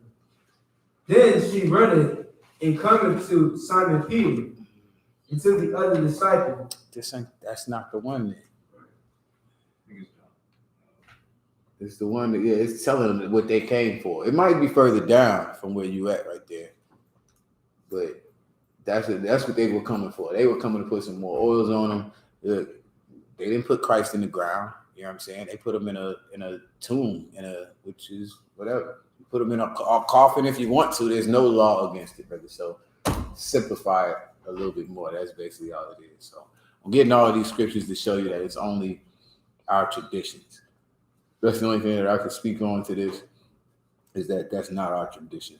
Now, for whatever reason, that's what you wanted to do. You know what I mean? If you wasn't sure, I wouldn't do it. If it felt uncomfortable for you, if that's a tradition your people hold, I'd find out why they hold that tradition so that you're not necessarily following somebody else's. You know what I'm saying? It's just something you want to do. If it's like something where it's their tradition and it's to serve and to please some other God, then don't do it. If it's just their tradition and no problem, then you don't get no problem with that. Let it go against the Most High. So, anything else? Y'all have one more? You done? You got a question? I wanted to know if you can explain Exodus chapter 4, verses 19 through 26. I'm not sure what's happening in that moment. You want me to break down 19 through 26? Is there something in there that you don't, is like a particular question that you don't understand? Yeah, so it's Moses and Zipporah, and I guess she was mad at him, but I don't understand what she's mad about. Who cares? The hell she mad about? All right, we'll go ahead and get it. Knew the sister was gonna have a problem with that. What is she mad about? Who cares? This is not the tea. We are not spilling the tea. Let Zipporah just be mad. Huh? Who cares? I don't know. We'll read Exodus. What? Chapter 4, verses 19 through 26. All right, go ahead, Arthur. 19 through 26. It sound like a story. Sound like my goodness, man. Sound like some gossip, don't it? All them verses for her being mad. Some tea. That's like some tea. You hit it on the head. Gee. You said 4, 19 through 26. A whole lot. Yeah. Book of Exodus, chapter 4, verse 19. And the Most High said unto Moses in Midian, Go, return into Egypt, for all the men are dead which sought thy life. And Moses took his wife and his sons and set them upon an ass, and he returned to the land of Egypt. And Moses took the rod of the Most High in his hand. And the Most High said unto Moses, When thou goest to return into Egypt, see that thou do all those wonders before Pharaoh, which I have put in thy hand. But I will harden his heart, that he shall not let the people go. And thou shalt say unto Pharaoh, Thus saith the Most High, Israel is my son, even my firstborn. And I say unto thee, Let my son go, that he may serve me. And if thou refuse to let him go, behold, I will slay thy son, even thy firstborn. And it came to pass by the way in the end that the Most High met him and sought to kill him. Stop right there. Is there anything so far that you don't understand? That we just read? I understand what the Most High told him to go do. You know what I'm saying? Is there anything in what we just read that you don't understand? So far, Okay. That's what I thought. It was like you said 19 and 26. This is a whole story we read. You want to get the whole backstory. I understand. It's something supports. Support is pissed. We about to find out, man. I bet it's nothing. I bet it's you're gonna be like, I don't care. Go ahead. Who's the best? Verse 25. Then Zipporah took a sharp stone and cut off the foreskin of her son and cast it at his feet and said, Surely a bloody husband art thou to me. So he let him go. Then she said, A bloody husband thou art, because of the circumcision. And the Most High said to Aaron, I think you can stop there, right?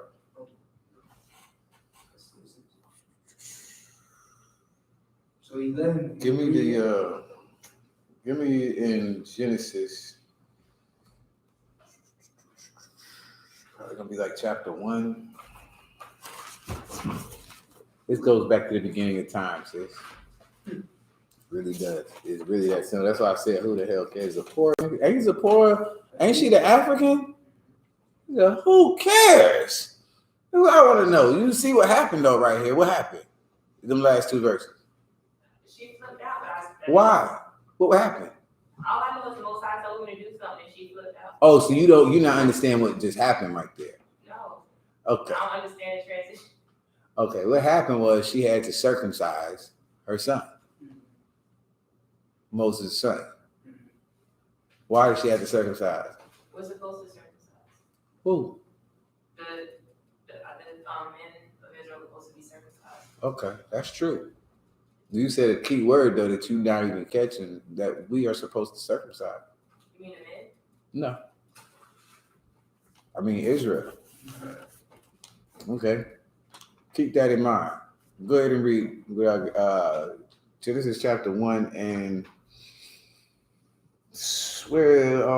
wherefore killest him because his son. It might not be Genesis. It might be Paul talking about it. I just thought about that. Wherefore killed killeth him his brother because his ways were righteous and his were evil. It might be it. Y'all know what I'm talking about? Yeah, I know what I'm talking about. It's not one. It's gonna be 4 and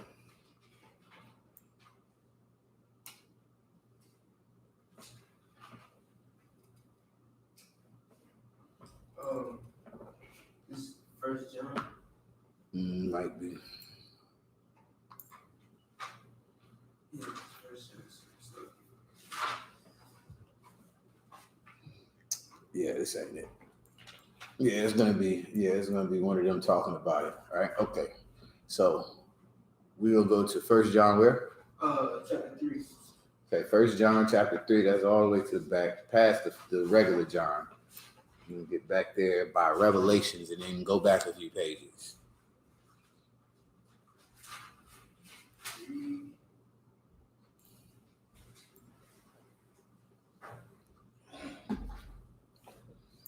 Verse 12. All right. First John chapter 3, verse 12. First John chapter 3, verse 12. Not as Cain, who was of that wicked one, and slew his brother. Wait a minute. Go one verse above that so we can get a context. Or maybe two, I don't know. What does it say?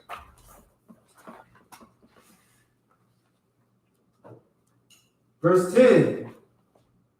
In this, the children of the power are manifest. All right. And this is how you know the children of the Most High is what it's saying. And this is about to tell you what this is. And this is how you know or how the children of the Most High are manifest or how you can see them. Go ahead. And the children of the evil. And the children of the evil, of the devil. You'll get to see which one is wicked and which one is evil by this. Keep going. Whosoever doeth not righteousness is not of the power. Right. If you don't keep the laws, statutes, and commandments, you are not the children of the Most High. Period. Point blank. Christians are not the children of the Most High. Muslims are not the children of the Most High. Chinks and gooks and piss drinkers and towel heads are not the children of the Most High. That's right. Keep going. Neither he that loveth not his brother. You get that. Go ahead. For this is the message that ye heard from the beginning, that we should love one another, not as Cain, who was of that wicked one, and slew his brother. And wherefore slew he him? Because his own works were evil. And wherefore slew he him, man? Because his own works, because you a hater, nigga, because you can't get right. You know what I'm saying? Because your ways are horrible and disgusting and wicked and what? And because his own works were evil, and his brother's righteous. And his brother was righteous. So why was she mad, sis? She's not a child. Close. Because her ways are evil. Right. Because she's just wicked. The Lord says we got to circumcise. This bitch got a problem with it. Your ways are evil. And because Moses says you got to do it, now she mad. Now she thinks you a bloody husband. You this and that and the third. She calling him all out his name for no reason. Right. Again, who the hell cares why this bride is mad, really? But this is why. Because her ways are evil. What Moses wanted her to do was righteous, and she ain't with that. It happens in households every single day. You know what I'm saying? Especially for brothers in the truth, more so. But listen, your wife would be mad. Who cares? I don't care. You know what I'm saying? You mad because I'm telling you to do what the Lord said to do? You can call me whatever the hell you want to call me. I really I care less. But that's why. If you want a real answer, because she wicked as hell. You know what I'm saying? He married the wrong bride. You know what I'm saying? That's what it is. And that's what you got to deal with. You got to deal with this monster at the house, all the man throwing bloody foreskins at your feet. So, any other questions in here online? I was sure I had another question. Mm-hmm. It says, can I get a breakdown on Mark 5:12 chapter 5, verse 1 through 9. Can we use this to show that mental illness can be demons? Go ahead.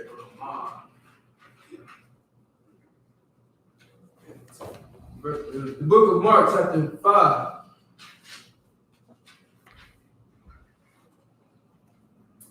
And they came over unto. What And verse they are you came. in, brother? Sorry, What verse? verse 1. Oh. All right. The book of Mark, chapter 5, verse 1. And they came over unto the other side of the sea, into the country of the Gadarenes. And when he was come out of the ship, immediately there met him out of the tombs a man with an unclean spirit, who had his dwelling among the tombs, and no man could bind him, no, not with chains, because that he had been often bound with fetters and chains, Mm-hmm. and the chains had been plucked asunder by him, and the fetters broken in pieces. Where are we going down to? Verse 9. Good night. Boy, y'all got these stories out here. What the? Okay. What was his question one more time? Can we use this to show that mental illness can be demons? Yes. Mental. He said that mental illness can be demons. Right. Yes, absolutely. Right. Like mental illness is, Egyptology, Islam, Christianity, women's lib. I'm God. God is me. I'm that. Whatever. It's mental illness to me. Now, according to America, that's just fine. That's just freedom at its greatest. Freedom of speech, freedom of religion.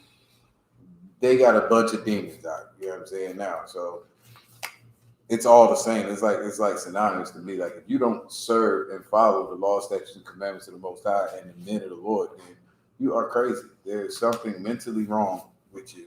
You know what I'm saying? And that's what this brother that lived amongst the tombs, that's what he was going through. Like he had a mental illness, like for whatever reason, however he was raised, whatever trauma that he went through in his life, whatever. What are some of the other reasons why people are crazy? I mean, like we got sisters out here gay, man, brothers out here gay because they were wrong when they were kids. You know what I'm saying? Like somebody did something to them, and now they all messed up in the head. They don't know what to like, what not to like.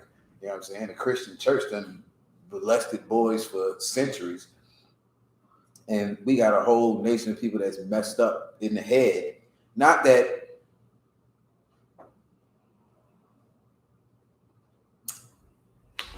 best way to explain it, like them demons is just a different philosophy. Like that's the best way to say it. Like somebody thinks that murdering a whole bunch of people is righteousness and serving God or pleasing whatever God it is that they, Satan told them to tell you to do that. You put them on trial, they're gonna give him a mental insanity plea. You know what I'm saying? Like he's gonna be deemed mentally insane, but he doesn't go with who's in charge. So that's exactly what mental health and all of these things are, man. You come into the truth and we work with all of that. You know what I'm saying? We deal with all of that stuff. Some people, you know what I'm saying, you might need to get some medication so that we can go ahead and do the work so that you can calm down a little bit so you can start listening to me. And once you listen and you start learning, you start doing, you know what I mean? All of that mental, whatever, it's not nothing but you thinking that your way is right or somebody else's way is right and the words of the Most High is wrong. That's basically what it is. So for sure, this cat was nuts, out of his mind, insane. And I believe that this is the same cat, the one that they sent the what you call it into the pigs. Is this that one? Legion.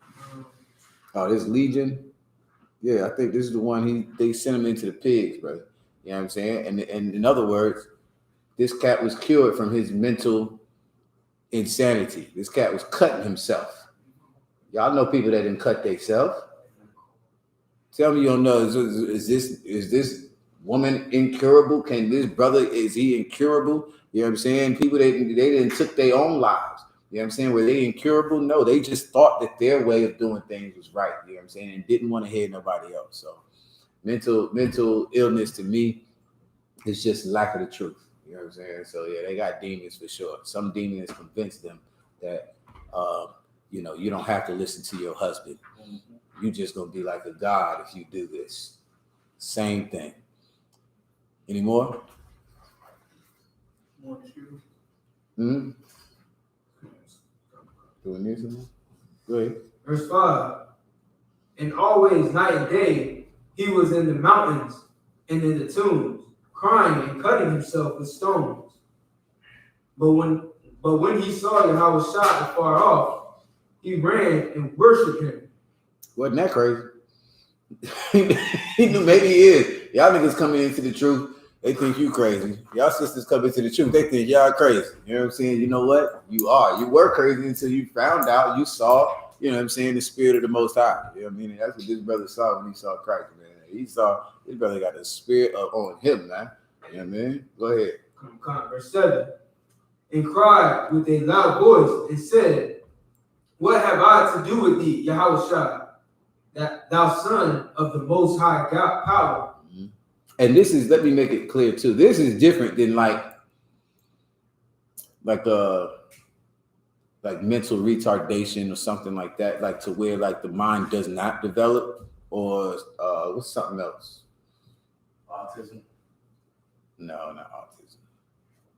Autism is not developing. They got this. Is it? The mind develops, and autism it develops. Yes. You don't like. It's hard to like. Yeah, y'all gotta look up autism. I don't think autism falls in that, but like mental retardation, like some people are born with like a mental or a birth defect where they don't progress and they can't put things together. That's different. That's not what we talk about. That's not a mental illness in the term that I'm with you. When you said that, brother, that's what I'm not talking about. That talk about people that make decisions. Decide that this is how I'm gonna do things. This is what's right. This is what's wrong. I believe this. I believe that. They got this diagnosis. Something like it's a child mindset. Like you can be a grown man, but you have like a childlike mindset to where you. It's mental retardation, brother. Yeah, but no, it's called something diagnosis. Retardation ain't a diagnosis no more. It's called something different. Just like they don't develop as quick and stay. Like they're working and they do grown up stuff and they think like a grown up, but they think like okay. It's all right. Listen, not my field of expertise. I don't listen. You know what? You come up in here, I do my best with what little bit of capacity I got. Other than that, I'm gonna send you up the way, man. I'm gonna send you that, yo, man. I'm gonna get some counsel on that one because, man, listen, not my field of expertise. But the point, like the brother was saying about mental illness. Like I said, like that, I guess that's a very broad spectrum because, you know what I'm saying? I guess mental retardation would be mental illness, but that's not the one I'm talking about. I'm not talking about that. I'm talking about, somebody who's a drug addict or a murderer or, I don't know, a thief, a whore, a homosexual. They have mental illness. Something is wrong, man. You know what I'm saying? Because, they don't know the truth. They ain't ran into us yet. Or, you know what I'm saying? They're going to have to get death because they don't want the Lord to reign over them. What about like split personalities? Okay, see, that's not my field of expertise. Now, if you ask me, y'all don't want me to answer that question because I think they just don't give a F. That's what I think. I think most people have a split personality. Right. That's just my opinion. I think all of y'all, I done seen all of y'all in different seasons and at different times, man. And it's like, that's not the shock I know. You know what I'm saying? Like, yo, why are you tripping, bro? You know what I'm saying? Like that's like split personality. Somebody that how you see on the movies, I've never seen nobody like that bad to where like you don't know that that's what you just did 20 minutes ago. I've never seen that. If that exists, then not my field, brother. You know what I'm saying? But most people exist. Concert. So some people are schizophrenic or experience severe psychosis. So there would be situations where they would commit acts that maybe they're not consciously aware of at the time. They're conscious, but they're not consciously aware of it. I don't even want to say they're conscious, but I mean, again, some people who are schizophrenic, they're so out of it. They sometimes don't have tunnel vision, and they hallucinate. And there's different stages, so depending on how severe their schizophrenia is, it could be worse. So like their mind is so, there's something wrong. In other words, like it's not like it's underdeveloped, like it's sick. It's really sick. Like something happened in their head, some head trauma they had, what? We So got it to could be do a that. combination of things. It could be, something related to maybe post-traumatic stress disorder. It could be drugs and alcohol. It could be, a combination of all of the above, or some type of genetic disorder. That's different. That's what I'm saying. Something genetic, something where it's really hurt. It's sick. It's like having a bum arm. You know what I'm saying? Like I can't do with my arm what I should do. That's how it is to me, like with a brain. But if you got a brain and you just make decisions, like a lot of people, like you said, that want to get high, and when they get high, yes, they're out of their mind. They don't remember. Some people get so damn drunk to they was doing something last night and blacked the hell out and don't remember half of the stuff that they did. That I understand. But I'm talking about like that's really sick that, I'm here right now. Name some movies, man, where they turn it off. Be like, they just be sitting there talking to you and it's Becky talking to you and then Methuselah come out, you know what I'm saying? And they're talking to you 2 minutes later. You know what I mean? Like I don't have any experience in that, so I can't speak to that one. But I can speak to just regular. You got experience in it. Who what? You got experience in it. You do? I've seen people do it. Yeah, but not expert. Like okay, but you've seen people do what you've seen on the movies. Mm-hmm. And you think it was like they did not know who they were 2 seconds ago? They think that they want to get another person so you talk to them. It's weird. Yeah, that's they watch too many movies. That's just me. That's gonna be me. You ain't going to get. Hold on, let me go get so and so. That's like what's the bitch name? God damn it. The rapper with the big booty.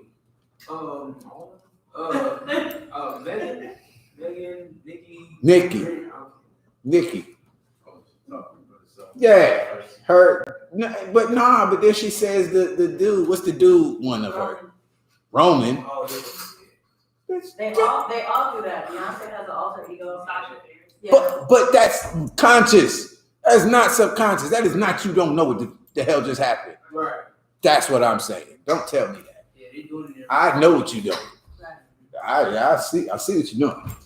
Like they being extra, though. That's too much. Yeah, you need all that.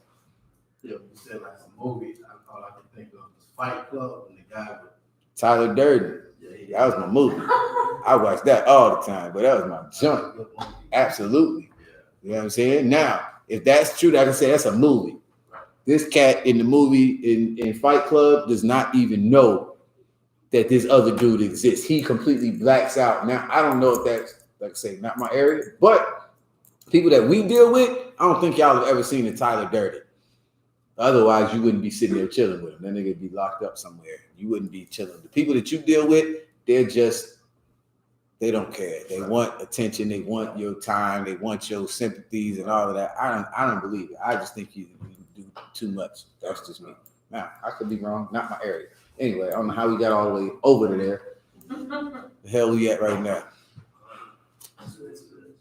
Still mental illness. There we go. I blacked out for a minute. I don't even remember that. I do not remember what the hell we was just talking about 2 seconds ago. Keep going.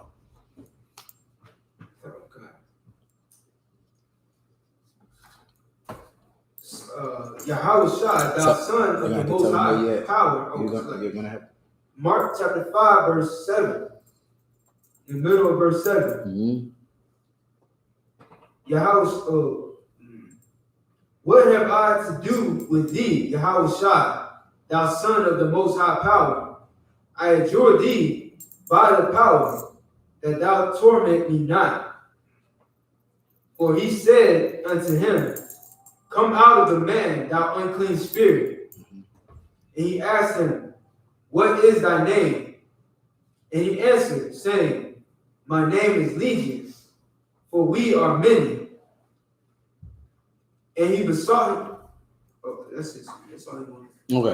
Okay. Right. So, like, again, like, this is just like, I think we kind of see it like a movie. Like, when you read this right here, it's like, you know, in Poltergeist, where it's the little girl, and then it's like the demon voice come out of her, like, we are Legion. It's not, okay, listen, niggas is just, they don't care, they nuts, it's like you're a whole different person. You know, you sisters have probably dealt with brothers who, he is the sweetest, most wonderful thing over here 2 seconds ago, and something happened and he turned into, you know, Satan himself. You know what I'm saying? And y'all brothers, of course, vice versa.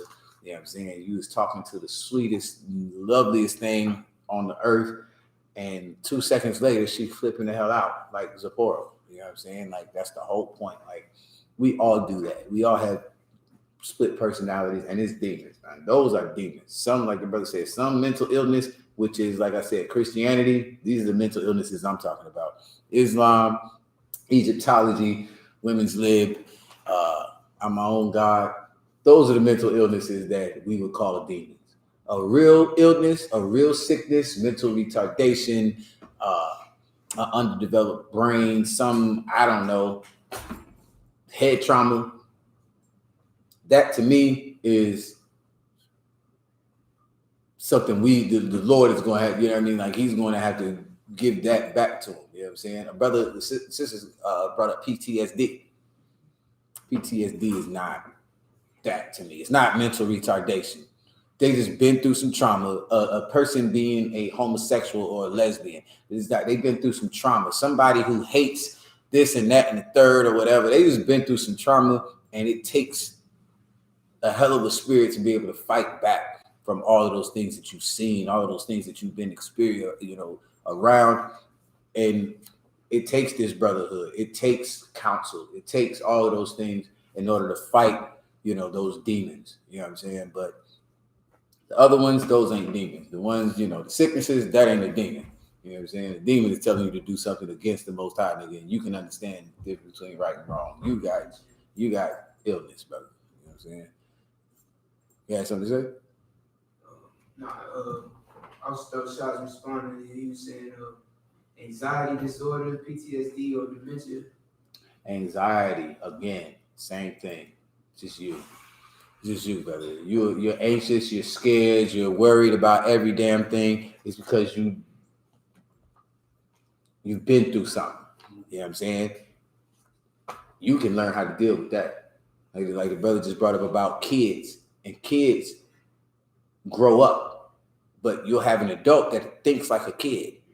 That's what he's talking about. All of those things, you would tell a child, like, just go up and say your speech. They used to groom us in a Christian church. I have anxiety. I do not want to get up here in front of all these Negroes and say this Easter speech, but just calm down, take a deep breath. Imagine everybody naked.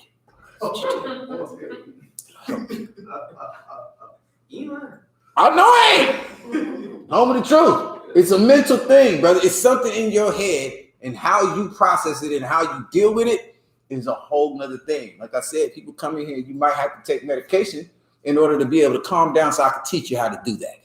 So I can show you how to do it. But it's not like that. You experience certain things, you're used to certain things, you got in the groove, you got in a little, and that's how you just do it. Anxiety was the other one. Depression. Let me tell you about depression. Go ahead. Depression makes it come out. No, that's oppression. Depression is something totally different. But I like, again, same thing, no, brother. Depression, some people don't have the men of the I.S.U.P.K to show them, and they don't want to listen, even if they did have us. They don't want to listen. They don't want to try. They don't want to change. They just want to keep doing it the way they've been doing it for forever. That's their business. Let them, take whatever medication they need to take and deal with it then that way. You know what I'm saying? If that makes you feel better, you know what I'm saying? That's fine. But brother, I can teach you how to deal with it. A brother called me last week and said, he's got to come into the truth because he's tired of the things that are going on in the world and how he got to deal with Esau and this and that and the third. And he was like, so if I come in, is all of this stuff going to stop? No, brother. It's not going to stop. What's going to happen is you're going to learn how to deal with it. That's what's going to happen. You're going to be better, and it's not going to bother you as much as it's still going to bother you. But you're not going to go and have to get high. You're not going to have to go and beat up everybody and every goddamn thing. You're not going to go home and beat your wife because you had a bad day at work. That's what it is. What do you say? Anxiety, depression, what else? Dementia now. Dementia. That's something's wrong with your brain. Like dementia, like you're seeing things that aren't there type dementia. That's what he's saying. I think there's no other definition for it. Oh my. Dementia is when you forget everything. So with dementia, they have to leave like sticky notes everywhere to remember. Yeah. To take their dog out or whatever. Yeah, young people don't go through that. You gotta get like senile or Alzheimer's, right? Dementia. That's what dementia is. That a form of dementia? No, like if I may, young people go through dementia, but old people go through Alzheimer's. Dementia, like what the sister's saying, is part of dementia, but dementia is more like you forget stuff, but also you think things that aren't true or whatever. You think things like, what do I think that's not true? That Jesus is white? Yeah, come on. Bruh, this is what I'm trying to say. I don't know what to, y'all are so sympathetic. I love y'all, man. Y'all so empathetic and nice and wonderful. Like, just listen. Tell me that dementia is something that's wrong with your brain. Is that what y'all are saying? What's wrong? Well, I don't know the science behind it, but I know that it is treated, But you're saying holistically. How he's saying is correct is that they think things that are not. What is that to you? They think things are not what it is. What does that mean? Dementia. Yeah, but like what's an example? Yeah, give it a mic. Well, I don't know how many examples. Oh. Okay, but they forgetting things. They had to put sticky notes to take the dog out. So my son has dementia. Because this nigga, well, I gotta remind him all the time. Did you feed the dog today? No, I didn't feed it yet. I mean, what? That's what I'm saying, sis. Like y'all are so empathetic. Like to me, it's kind of like you need some discipline and some responsibility training. That's it. That dementia. When he first said it, I'm thinking it's like your mind has deteriorated to the point where I forget everything. If I wasn't 80 years old, I remembered to bathe yesterday or something like that. You don't forget to bathe. You don't forget. You forgot to take the trash out. You'll smell it and you'll take it out eventually. You would, you know what I'm saying? I don't go for that. So no, brother. Mental illness that doesn't fall under the demons would be the ones that are physical. Like something is wrong. Something happened. You got dropped on your head too many times as a baby. You had a car accident and something wrong with your head. Come on, sis. Okay. Sis, main cause of dementia is caused by damage to. See that? Child told you. Dementia is caused by damage to or loss of nerves and the connection to the brain. So there could be possibly trauma, like physical trauma. That can't do nothing about that. That's what I thought dementia was. I don't know what y'all talking about. Ain't no kids having no dementia, boy. That's what I'm saying. Like it's something wrong. Something happened. You seeing things that's not there. You not making everything connect together. That's what I thought dementia was. That's something different. Not being forgetful. So dementia, brother, would not be under what a demon is. You know what I'm saying? Like a demon is basically you hearing what goes against the Most High. You know what I'm saying? Like that's what a demon is. Like a demon is what the serpent was in the garden, right? That's a demon. You You know what I'm saying? Your homegirl told you at work, like, girl, if that was me, I wouldn't do that. That's a demon. It's something that's going against the Most High, and you decide whether you're going to hear it or whether you're not going to hear it. That's what we deal with as, men and women, as far as having to deal with demons. This cat that's in here at the tomb that's cutting himself, you know what I'm saying? I think they'll pay attention to me now. I cut myself, you know what I'm saying? Oh, what happened? You okay? That's what's happening to him. He know he shouldn't be cutting himself. No, he shouldn't be cutting his damn self. As soon as he see Yahawashi, he go and holler at him. And Yahawashi, you know what I'm saying? He like, man, give me all the attention I need. Yahawashi gave him what he needed. He told him how to do it. Listen, you know, stop messing with my brother. You know what I'm saying? Yahawashi could just tell the demons, you know what I mean? And they obey him. So that's pretty much it with that, brother. All right. We good? Any other questions in here or online? I would say one more. We got it. If not, we can end it with that. Come on with it. So because we touched on Ecclesiastes, It's on. Did it? Yeah, you got to put it. Because we touched on Ecclesiastes, chapter 6 and verse 3, I want to know if you could go over 1 and 2. Go over it. Yes. You have a question about it? I didn't get it. Huh? I don't understand it. Oh. Ecclesiastes 1 and 2? Chapter 6, verses 1 and 2. Oh, chapter 6, 1 and 2. All right. Let's get it. Come on. Book of Ecclesiastes, chapter 6, verse 1. There is an evil which I have seen under the sun, and it is common among men. A man to whom the power hath given riches, wealth, and honor, so that he wanted nothing for his soul of all that he desired. Yet the power giveth him not power to eat thereof, but a stranger eateth it. This is vanity, and it is an evil disease. If a man beget 100 children and live many years. We already read that. So she just wanted 1 and 2, which was, it's an evil thing. So, of course, Solomon tried to gain as much wisdom as he could during his time in the land of living, right? And what he would do was like, okay, this is what I've seen. This is what I noticed. This is one thing that I've seen under the sun. It's vanity. It means nothing. You can have all the money in the world. You can do whatever you want to do with it, but you die early or you don't get a chance to enjoy it. This is really talking about like both. Read it one more time from the top. Ecclesiastes 6. Ecclesiastes chapter 6, verse 1. There is an evil which I've seen under the sun. Right, there's an evil which I've seen on this earth. This is rough, man. Have you ever, man, could you imagine? That's basically what he's saying. Could you imagine this happening to you? This is the evil that he saw under the sun. Keep going. And it is common among men. This happens all the time. Keep going.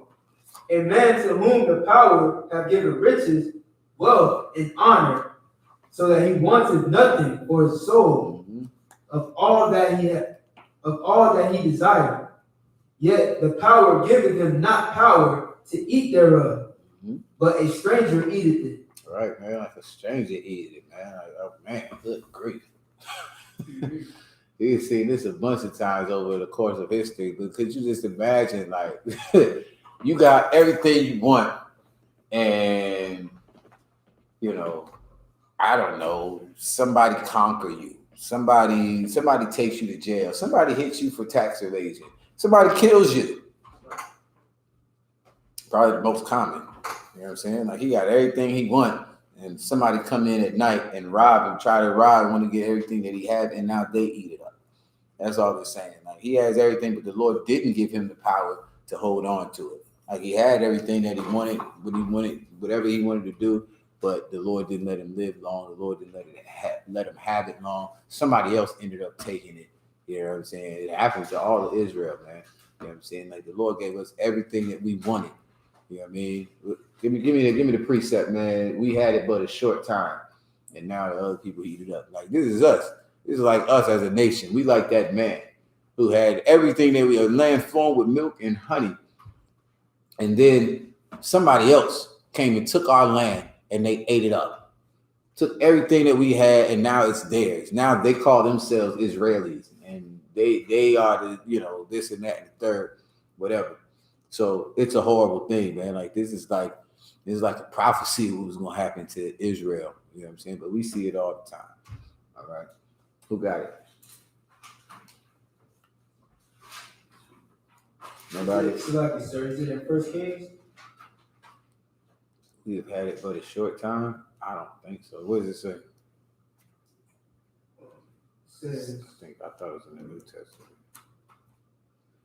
We have possessed it but a short time, and now somebody begins to something. Okay? I don't think that's Kings, brother.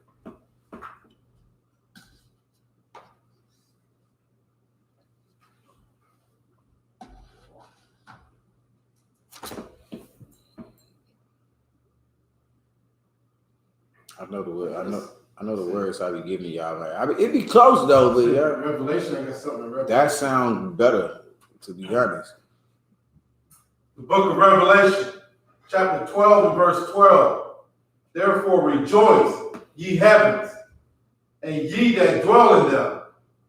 Woe to the inhabitants of the earth and of the sea, of the devil, for the devil is come down unto you, having great wrath, because he knoweth that he hath but a short time.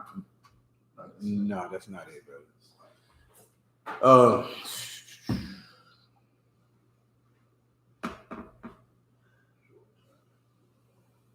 I don't know specifically, but I'm assuming you might be referring to something in either Deuteronomy 28 or Leviticus 26. No. No?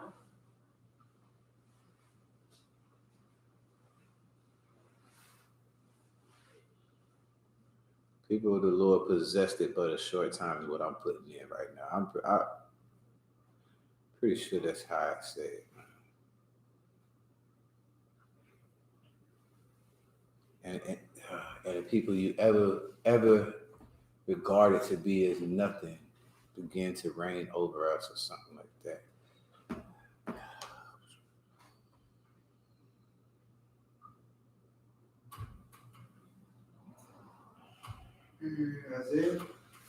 Isaiah 63. Verse 18. Starting at verse.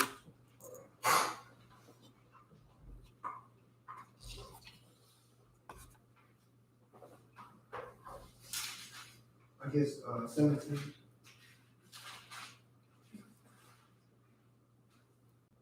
The book of Isaiah, chapter 63, verse 17.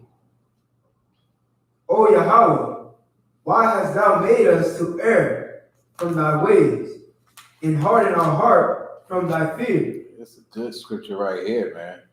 Prove that you don't have no damn free will, man. You know what I'm saying? Like, Lord, you know, you read that in Romans 9, of course, as well. But he said, oh, Yahweh, why have you made us to err from your ways? You know what I mean, right here in the same book in Isaiah, it prophesies Christ coming and saying that the Lord is going to uphold him and not let him fall because he got a job for him to do. It's the prophecy of Christ coming and being able to save Negroes, Hispanics, and Native Indians. All right, read that one more time. Okay. O Yahweh, why hast thou made us to err from thy ways, and harden our heart from thy fear? Right. That's the same thing that it says in Romans 9. Harden the heart of Pharaoh, but he did it to us as well. Keep going. Okay. Return for thy servant's sake the tribes of thine inheritance.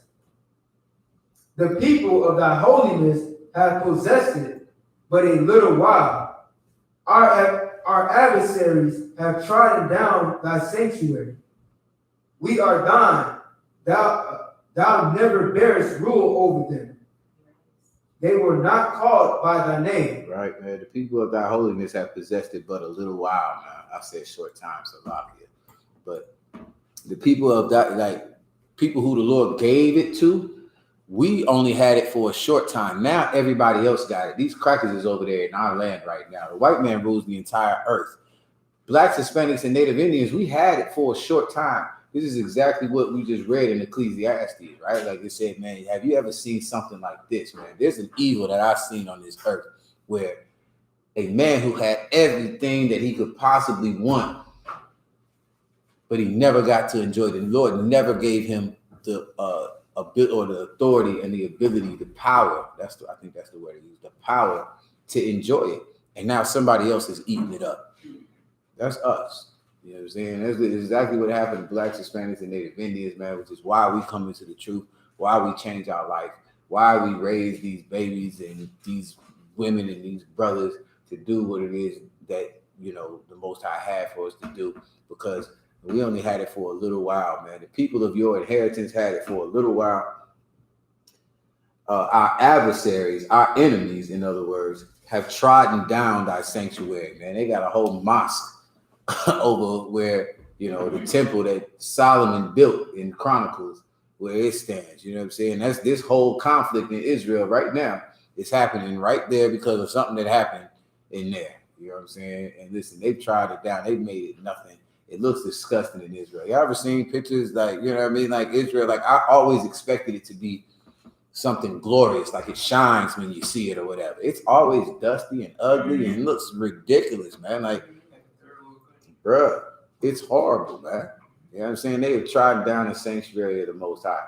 You know what I mean? We are dying, like meaning these people of Israel, Blacks, Hispanics, and Native Indians, we are the Lord's people. We are his. We belong to him. Thou never bears rule over them. This kumbaya stuff make no sense, man. It's not in the Bible. It's nowhere in the Bible. We mad. We pray to the Lord every week. You know what I mean? Because of this oppression. Oppression makes a wise man mad. Well, we mad as hell in I.S.U.P.K, man. Like, we are yours, Lord. You never was their God. You never bared rule over anybody else but the children of Israel. They were not called by thy name. All right, so this is, you know, like a killer cut scripture we use, man. Old school used that one about, you know what I mean? Like, we are not all the Lord's. You can't be no, this is like a, I don't think I've ever done a class. Nah, yeah, that's what I was gonna say. That's what I call it now. But when I was young, we would call it like spiritual Israelites. Y'all don't even got that in your notes, huh?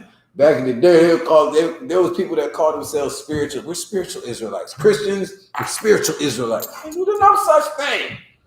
This is the bloodline. You know what I mean? We cut them for days with that one. But yeah, that's that. So this one goes with the Ecclesiastes, with the what the brother Solomon was talking about with this evil thing that's done under the sun, that you have everything that you want, and because the Lord hardened our heart, because the Lord decided to take you out or allow something to happen to you, you never got to enjoy it. You never had no time, you know what I'm saying, to get it. And there's one more scripture. I ain't gonna make y'all look for it because y'all about hurt yourself trying to get this one. There's one more though. It's really this one more where it says, thy saints, how long that people have possessed it but a short time. I think that's where short time is. So I know the short time. This one says little while. That people have possessed it but a short time. How long? Give me that one. How long? Oh Lord, that's the other one. We'll end it with that. We got 5 minutes.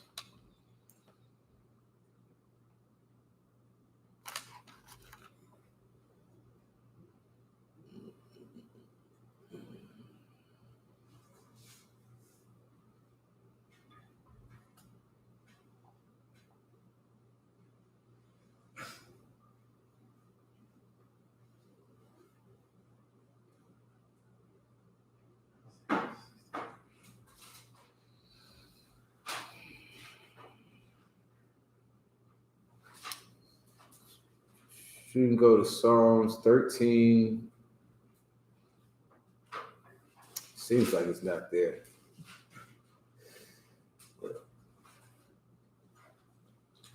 Psalms, Isaiah, give me Psalms 13.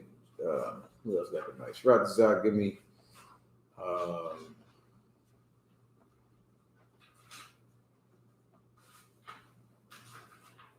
Habakkuk, chapter 1.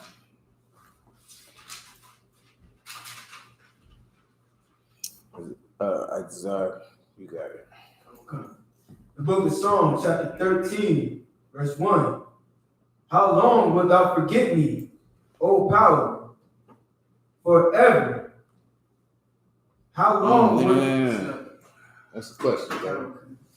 How long wilt thou forget me, O Yahweh? Forever? How long wilt thou hide thy face from me? How long shall I take counsel in my soul, having sorrow in my heart daily? How long shall mine enemy be exalted over me? Consider and hear me, O Yahweh, my power. Lighten my eyes, lest I sleep the sleep of death.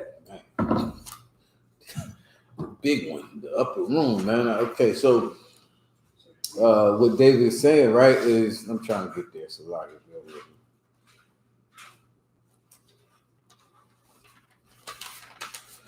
right. How long wilt thou forget me, O Yahweh? Now, mind you, David is in full out rulership right now. He's talking about what's going to happen to his sons and his daughters. You know what I'm saying? Like, how long will you forget me, O Yahweh? Forever? How long will thou hide thy face from me? Like, you know what I'm saying? We done broke the law, statutes, and commandments, man. How long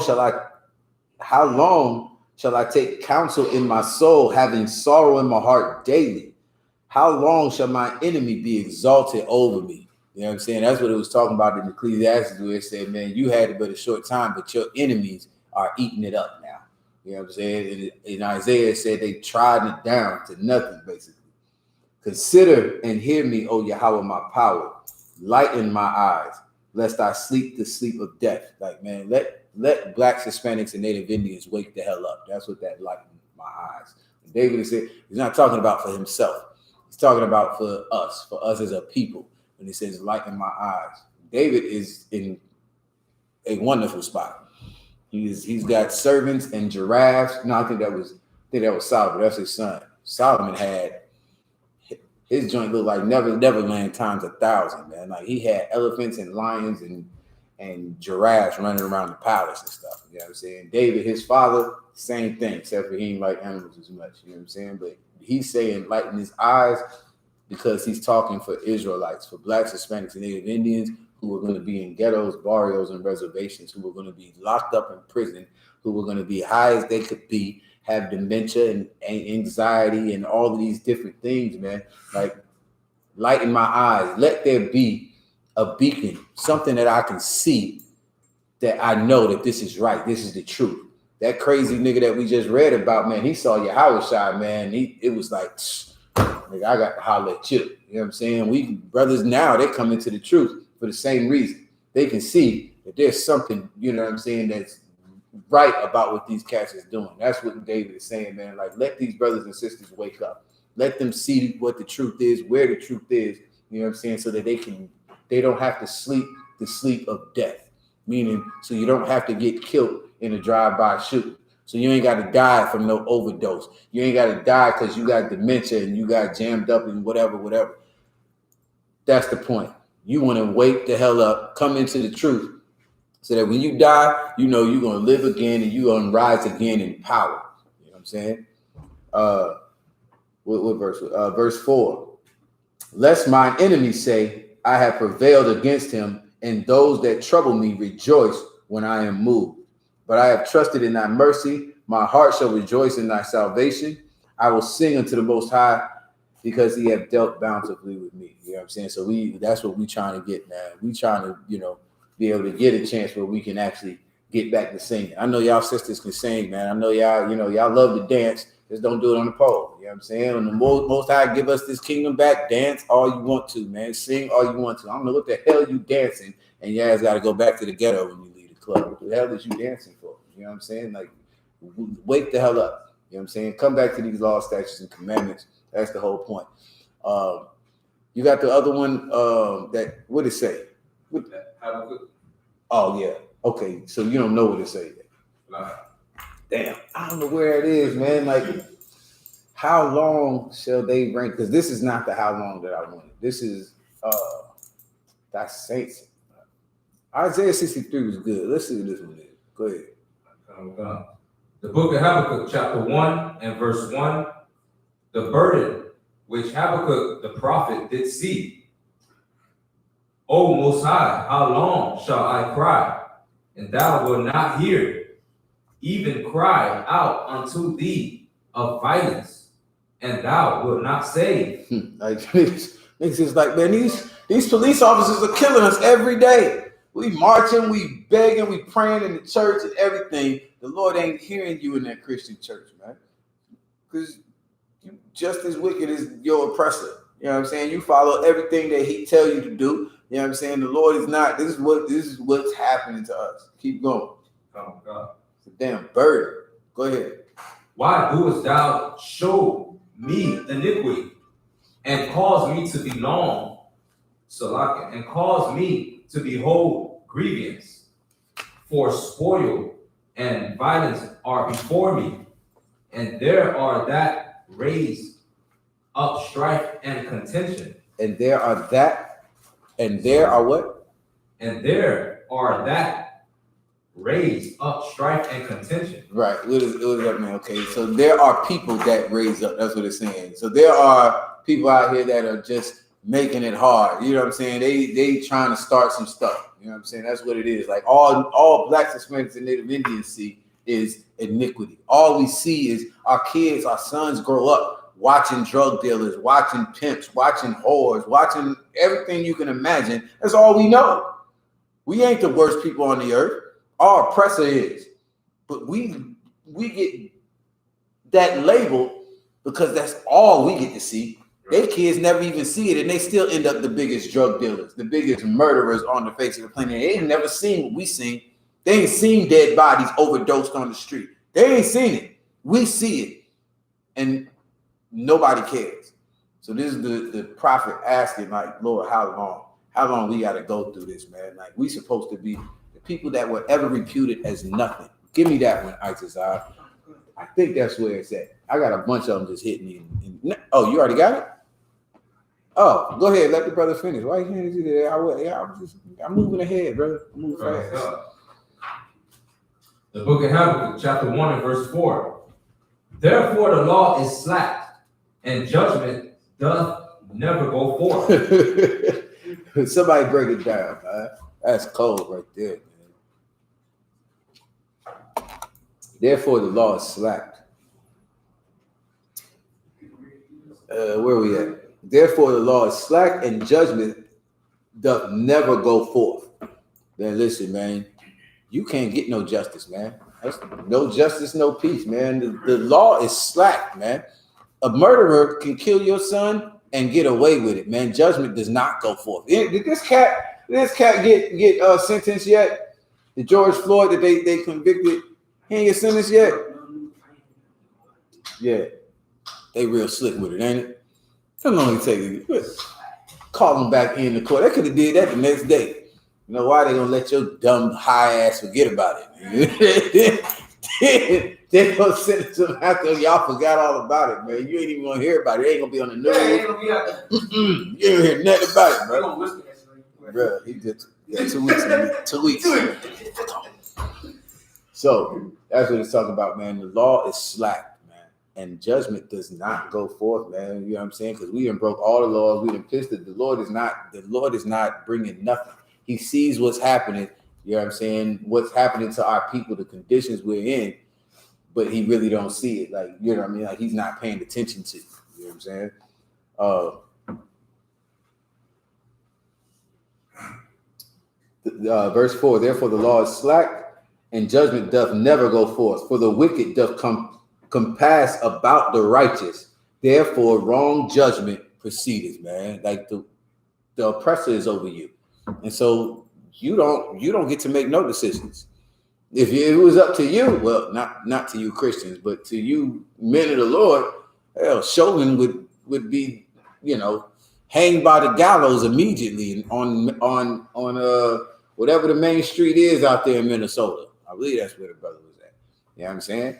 But nah, you know what I'm saying? Listen, hell, if we had a say, these drug dealers of our own people would get dealt with as well. You understand? But we don't have no say, man. You know what I'm saying? Ain't no people, you know what I'm saying, who have ever been reputed as nothing, they are reigning over us. Give me that one and that's it. I'm ending it with that. I think that's what I don't know where. Oh, that's Ezra's Day. No, I don't think that's it. No, it says what I'm saying, but I thought the other part that I wanted was around there. It don't say the other part, like how long have anybody? And now the people you like talking about like who has the most high have begun to be lords over us. Have begun to be lords over us. KJV, you can go ahead and read that. I believe that one is in. That's the one where it says about people, princes walking on the ground. I believe that's what. Just look up what I said. The first part I said. Go ahead, man. Second Esdras 657. Dang! Yeah, that's it right there. Dang! Okay, well, bro, I don't know that. I don't know why that verse is in my head. But okay, then you can read that. Give me princes walking on the earth and servants riding on horses, and princes walking on the ground. Okay. So you just want me to read 57? You go 57 down to wherever you is at. Where's the one that you got? I mean, you want me to just read where it says reputed is nothing? And That's fine. Second Ezra chapter 6, verse 57. And now, O power, O Yahweh, behold, these heathen which have ever been reputed as nothing have begun to be lords over us and to devour us. That's again another precept. As I said, like they have devoured us and they reigned over us, man. You once were the people on top of everything, man. We read it in Genesis earlier, man, that these other nations were supposed to bruise your head. You know what I mean? And that's what we waiting to get back to that. We only had it for a short time, like Isaiah said, man. But now these people who have forever been reputed as nothing, they begin to reign over us and devour us. Any more? That was it. What you had? You had something, Shraza? Come. Ecclesiastes chapter 10 and verse 7. I have seen servants upon horses and princes walking as servants upon the earth. That's it? Ain't nothing else before or after that? I got 6. Nigga, that was my junk. I don't know what you missing. You missing something, bro. You gotta read that. Come. I started verse 5. Is it okay? Is it talking about the same thing though? About evil, which I have seen under the sun. Yeah, I'm gonna start at 5. Come. Ecclesiastes chapter 10 and verse 5. There is an evil which I have seen under the sun, as an error which proceeded from the ruler. Folly is set in great dignity, and the rich sit in low place. Bro, you missed it in 59. That was a good one in 59. Yeah, but that's to why it's all over the scriptures anyway. But no, there's one when you read from 57 in Second Esdras down to 59. Oh yeah. Like just pick up on 58. Verse the Second Ezra chapter 6, verse 58. But we, thy people, whom thou hast called thy firstborn. Same exact thing, man. Like he never called them the heads. You know what I'm saying? These people were nothing to the Lord. But we, your people, whom thou called thy firstborn, whom thy only begotten and thy fervent lover are given into their hands. If the world now be made for our sakes, why do we not possess an inheritance with the world? How long shall this endure? That's a good one, man. How long shall this endure, man? Again, yeah, I mean, this is what the prophets always called for, man. That saints, I believe that when you said in Revelations earlier, Nishak, I believe there is one in Revelations. I just don't know where it's at, where it says, you know, the saints cry unto the Lord like,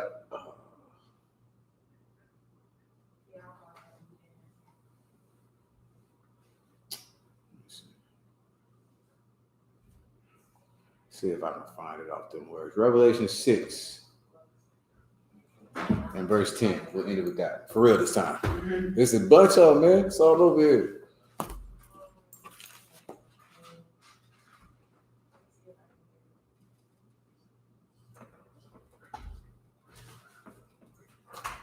Did I miss any questions at all? How many? At least two. I'm not sure if more people came in. I know Magazar had another question. Is anybody who didn't answer a question that I didn't get? Young man,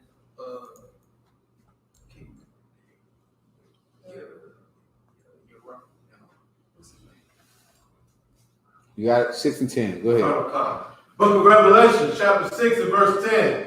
And they cried with a loud voice, saying, How long, O Most High, holy and true, do thou not judge an avenger? It's like and avenge our blood on them that dwell on the earth. Man, that's what we pray for. This in Revelations, man. It says, how long, O Lord, do you allow this to keep going on? These people who keep killing us every single day in every way they could think of, subtle and unsubtle, right in front of your face, on TV, on a camera phone, and there ain't nothing you could do about it.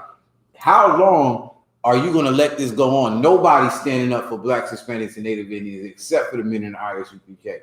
Nobody, and we can't do nothing. We can't drop no bombs. We can't, pull up in no tanks and lay these cats out. We can't. All we can do is teach us, our people what it is they're supposed to be doing and wait on the Lord to avenge the blood of the saints.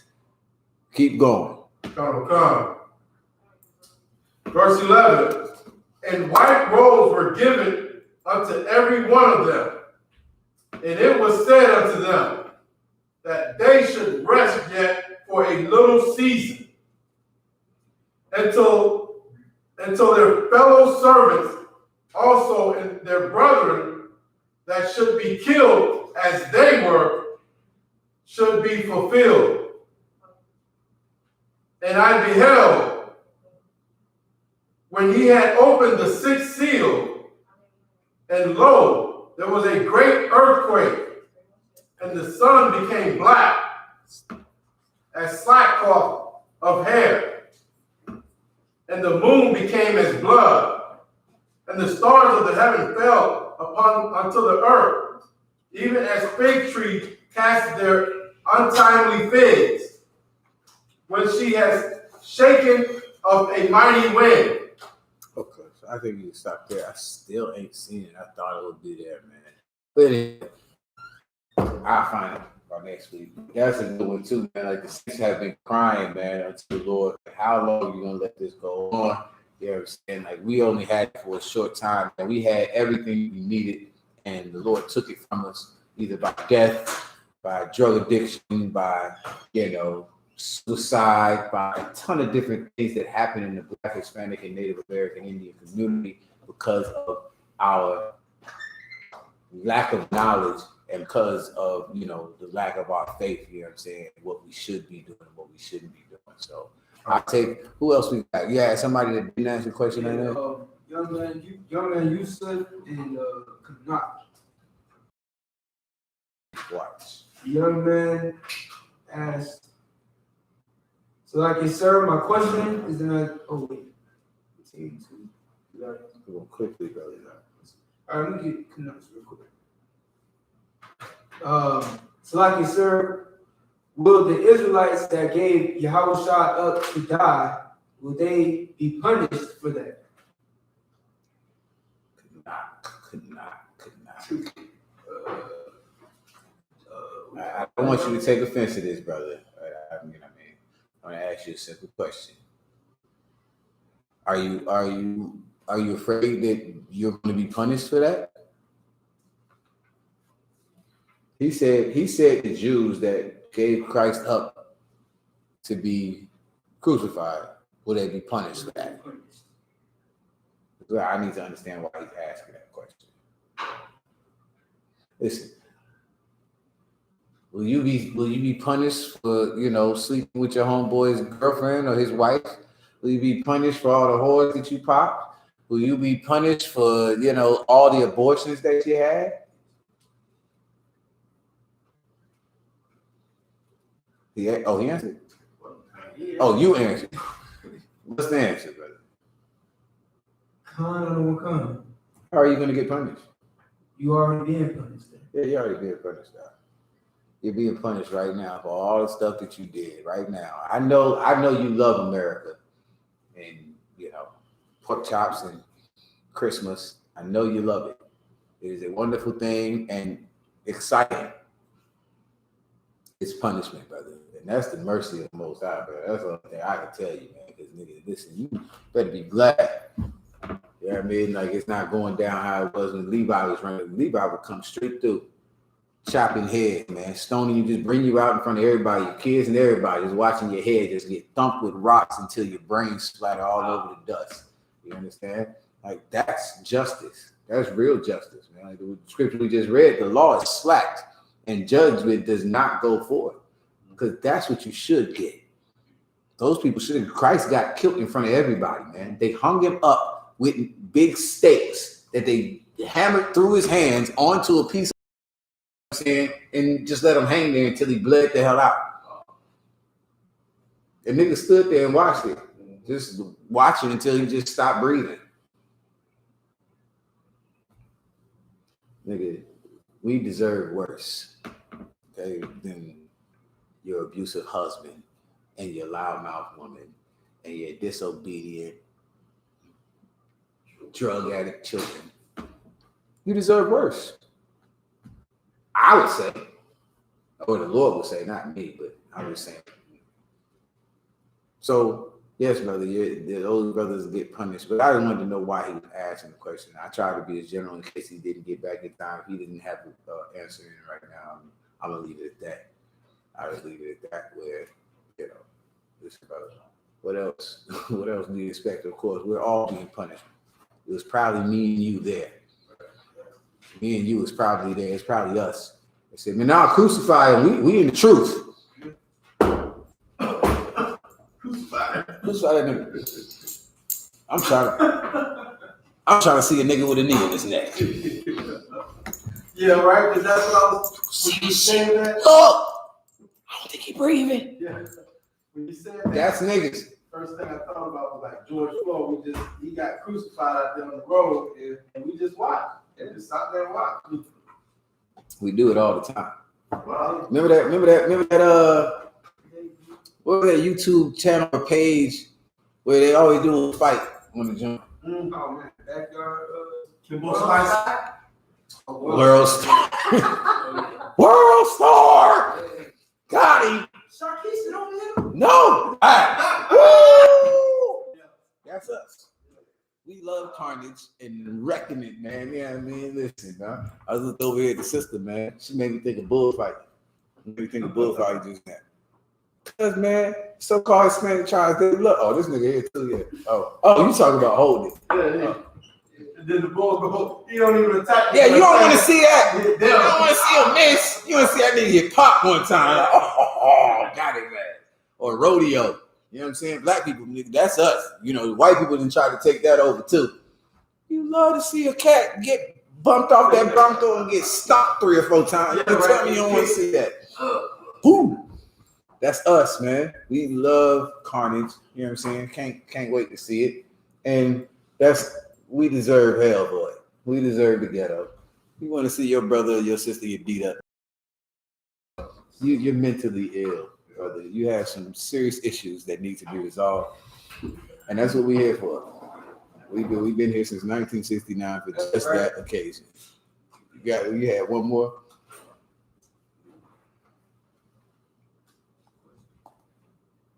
Is it Isaiah 14:2? Yeah. So a young man, Isupk. He says, Salaki, sir, my question, Isaiah 14:2 says, our oppressors will be our captives. Does that mean the way they made language, etc., when we gain rulership, follow ours in totality? Okay, so let's read that first. Book of And Isaiah. then somebody give me Jeremiah chapter 12. And I believe it's going to be like the end of chapter 12, if I remember right. So go ahead and get that. You said Isaiah 14? Isaiah 14, verse 2. Sorry, 1.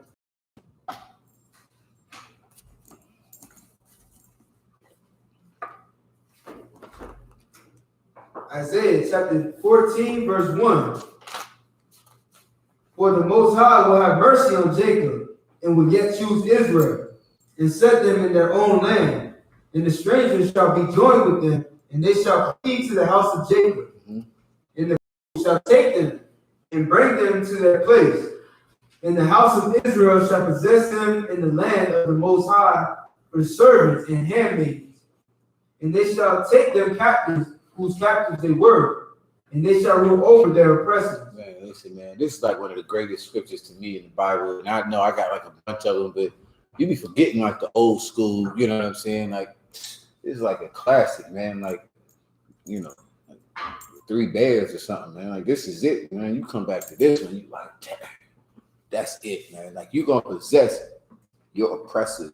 You're gonna take them captives whose captives you were. You're gonna take them slaves from the people that had you as slaves. That's what it is. All right, keep going. Verse 3. And it shall come to pass in the day that the Most High shall give thee rest from thy sorrow, and from thy fear, and from the hard bondage wherein thou wast made, that thou shalt take up this proverb against the king of Babylon, and say, how have the oppressor ceased? The golden city ceased. The Most High hath broken the staff of the wicked, and the scepter of the rulers, who smote the people in wrath with a continual stroke. He that ruled the nations in anger is persecuted, and none hindered. Yeah, so this is all over the scriptures, bro. Whoever asked this question, this is all over the scriptures, man. We got a ton of precepts for you. I'm gonna give you like 1, maybe 2 on this one. Of course, you understand this is saying that the children of Israel, even though it's been a long time in this prophecy that the brother is seeing, that we've been in slavery for a long time, but the day is coming, eventually, one day, that we're going to get to take them captives for forever. You know what I'm saying? Like it said in verse 4, that thou shalt take up this proverb against the king of Babylon and say, how hath the oppressor ceased? The golden city ceased, man. Like, man, Most High, did y'all see that? How the Lord did that? That's what that's saying. It's not asking a question. Y'all don't see no question mark, man. You know what I'm saying? It's like, man, did you see how that nigga fell? Did you see how the Lord did them? Look how he did them. This is an exclamation point. You understand? So, how have the oppressor ceased? How have the oppressor ceased? The golden city ceased. The Most High hath broken the staff of the wicked and the scepter of the rulers. He who smote the people in wrath with a continual stroke. It's like it never ended. It's like it's been forever, man. He was always ruling. Since Macedonia, since the Greeks, it's been thousands of years, Akim. Who's ruled the earth for thousands of years? It's been a long time with a continual stroke. This is the devil that the Bible speaks of, this oppressor that it's talking about right here. You know what I'm saying? How hath the oppressor ceased? The golden city ceased. The Most High have broken the staff of the wicked and the scepter of the rulers. He who smote the people in wrath with a continual stroke, he that ruled the nations in anger is persecuted, and none hindered. So the Most High wants this to happen to them. The Lord is breaking the scepter. He's taking all of these rulers out of power. And now nobody is, nobody's going to be against it. Nobody's going to be allied with them. Nobody's going to try and stop it. It's what's going down. All right. So now give me Jeremiah Jeremiah 12. Jeremiah 12. Yeah, that was the first one. He said that. He said about, is their language and all of that. This is the first scripture that came to my mind. I'm pretty sure it says something about that. And verse 14. All the way out. 16.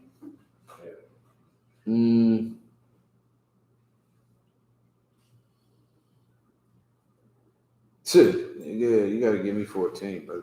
Okay. Jeremiah chapter 12 and verse 14. Thus says the Most High. Let the brother with the mic. I mean, y'all don't want to come get the mic, man. Let the brother with the mic. You don't do that. Go ahead. Book of Jeremiah chapter 12, verse 14. Thus saith the Most High against all mine evil neighbors. Right. This is the Most High saying against all mine evil neighbors. Now, does the Most High have neighbors? But he has people. He has a people. He has an inheritance. And that's who he's talking about. Like all the people that's nigh unto the land of the Most High, that's what he's talking about. This is what the Most High says to all my evil neighbors. Keep going. God, that touch the inheritance which I have caused my people Israel to inherit. Behold, I will pluck them out of their land and pluck out the house of Judah from among them. Man, listen. We've been in slavery and captivity for a long time. You know what I'm saying? And this is what the Lord is saying to all these people that had us as captives, as their people, as their slaves, or whatever. You know what I'm saying? We are the people of the Most High. And the Lord is going to take us up out of their control and out of their rulership. Verse 15. And it shall come to pass, after that I have plucked them out, I will return and have compassion on them, and will bring them again, every man to his heritage, and every man to his land. That's what it said, man. This is an exact precept for Isaiah 14. You know what I'm saying? The Lord is going to put them in their land, and the strangers shall be joined unto them, is what it says in Isaiah. You understand? This is the same thing. Read that last part again. Every man I will bring them again, every man to his heritage, and every man to his land. And it shall come to pass, if they will diligently learn the ways of my people, to swear by my name, the Most High liveth, as they taught my people to swear by Baal. Then shall they be built in the midst of my people. Right, like all these other nations, these captives whose captives we were, they're going to have to do just like how we did. You learned Creole, didn't you? You learned Spanish. You learned English. Nigga, they're going to learn the Lashawan Kodash. They are going to learn Hebrew. That's all we speak. That's all we're going to speak, man. You know what I mean? And if they want to live, that's what they will learn to speak. You know what I'm saying? If they want to be able to get along with the police, they'll speak proper Hebrew. I mean, fix your damn they don't get it right, brother. You know what I'm saying? And I know it don't say the language, brother. This is a vibe I'm trying to get you to understand. Like I said, if they don't, and it shall come to pass if they will diligently learn the ways of my people. This is what it is. This is our ways. You know what I'm saying? What do these crackers say, man? What does your oppressor say? You gotta wear a button up. Yeah, that too. But I'm talking about as far as the language. All right, Tom. It's like go ahead, Art. Oh, so yeah, they say learn English or go back wherever you go. Learn the language. Now, I'm not trying to speak. I'm not in Spain. Yeah. Not in learn the language. Speak English. That's what they want. They require you to learn their ways. You know what I'm saying? Listen, it's a beautiful thing to serve the Most High, man. The Most High gave us ways to do, man. You know what I mean? That's why we teach Hebrew at the I.S.U.P.K, man. The Lord told us not to learn their ways. Had we known this, we would never learned it. We'd been like, forget this. I don't care. You know what I'm saying? We don't need to know your language to eat or to have no clothes on or nothing. We don't need to know how to talk to your daughters or let your sons, you know what I mean, talk to my daughters. We don't need to know none of that. You know what I mean? But it is required. It's required learning for every other one of these nations that want to live, that they diligently. You know what that means? What does that mean? Give me an example of diligently learning. Not the definition. It would just think about you being in rulership and them diligently learning your ways. How would they do that? They go to school for Yeah, they would go to college. You can go to Hebrew college, nigga. You're coming to this. This is the University of the I.S.U.P.K. You'll be coming up in here, and you're gonna get your doctorate and your bachelor's and your associates up in here. That's where it goes. You will diligently, just the way we did. We did it diligently. Some of y'all still doing it. Not shade at all, but you're still doing it because you're diligent. Because they won't have it any other way. They're not giving you no slavery without that. Well, guess what? Guess you'll just starve in the kingdom. If you don't diligently learn the ways of my people, guess you'll starve. Because you ain't getting no good job around here. Nigga. You can't speak. You can't. I'm gonna be like, it is bilingual. They're gonna be like, yes, you cannot get this job, brother. You gotta be monolingual. Is that a word? I made something. You gotta be monolingual. You gotta be working on the side of the road, like they want to miss it in the house. Exactly. They're gonna be standing out in front of Mansion Depot, nigga. That's what they gonna be. I don't have a home, nigga. I got a mansion. You gonna be out there, bro? You gonna what? All day? You miss the connection. Your credit better be good. When I call the shot up, I'm gonna be like, yo, do this nigga work? Where are your references? What's his name? I don't know him. You're not getting the job. What it is. You're gonna diligently learn the ways of my people the same way we did it here. Same way we all about all of that. Like, I bet they better be. You know what I'm saying? It says, if they will not, so like, and so come to, damn, which one? It's 14, right? No, 16.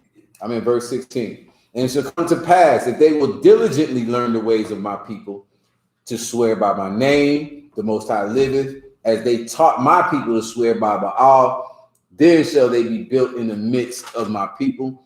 But if they will not obey, I will utterly pluck up and destroy that nation, says the Most High. And that's what happened to blacks, Hispanics, and Native Indians. We've been destroyed in this place, man, because we wouldn't follow the Lord. The Lord destroyed our black ass too. You know what I'm saying? Like, we were totally and utterly destroyed. You can come into America and still live. You'll just live in the ghetto. It'll be bad. They'll give you welfare and food stamps. You still might. I'm not giving it all away. Y'all nice. Y'all so nice. Man. I love y'all. Go ahead. If I could, sir, is that why I say that, Esau will be utterly destroyed? Because, so he, like, that's the type of spirit they got. Like, they would never serve the Most High. Brother, you already know his spirit. He hate the Lord. He hated him from the garden, man, from Cain. He hated it. He hated it when he talking to Eve and telling her to go against her husband. He hated it. That same spirit that Cain had, all of it is happening over the course of history. And that spirit won't be. You know what I'm saying? It won't make it. You know what I'm saying? Scripture says, man, all them that would not have me reign over them, bring them here and slay them before me. Like, that's the Lord. You know what I'm saying? There ain't no democracy. It ain't no, okay, you believe in whatever you believe in. You do whatever the hell it is. You want to speak your language. Bring your cultures. Bring your tired, your hungry, your huddled masses. Damn all of that. Leave that garbage over there. What you're going to bring over here is loyalty and obedience and goddamn diligence. That's what you're going to bring over here. And it's like, I don't keep class on, but it's crazy. It's crazy because, like, they paint that as the evil thing in movies and books and stuff like that. You always see, like, that type of leadership is painted and looked at as, what type of leadership? Like, to say that, what I'm saying, you can't, like, this is who gonna rule forever. You can't bring none of your crap here. You know what I'm saying? This is the way it's gonna be forever. They paint it on your TV like it's evil and it's ungodly. Right. And what's so heavy about that is because even though they paint it like that, that's not how it really is. You cannot bring that mess over here. Right. Yeah, it's the freedom of religion. Nigga, Muslims are, if you're not Christian, white people Christian in America, brother, they don't want you. Right. Take that back over there. Bring the melting pot. Speak of, why don't you learn the language? Mm-hmm. You know what I'm saying? Niggas get the, you know what I'm saying? I know where I was from up top. We had a lot of Africans.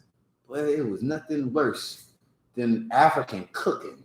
Well, it would piss off your whole neighborhood. Like, in the little complexes and stuff. Like, the hell? Or them East Indians in Philly. Bruh, in Philly, it's a ton of them East Indians. Bruh, I used to go out there a lot when I was, younger in the truth. I ain't, I don't get to go too much anymore, but I used to go all the time. And we'd be out there and, just like it infiltrates the air. Like, it's disgusting. You know what I mean? Like, I love curry chicken. I don't like Indian curry, nothing. They drink nasty and stank and disgusting.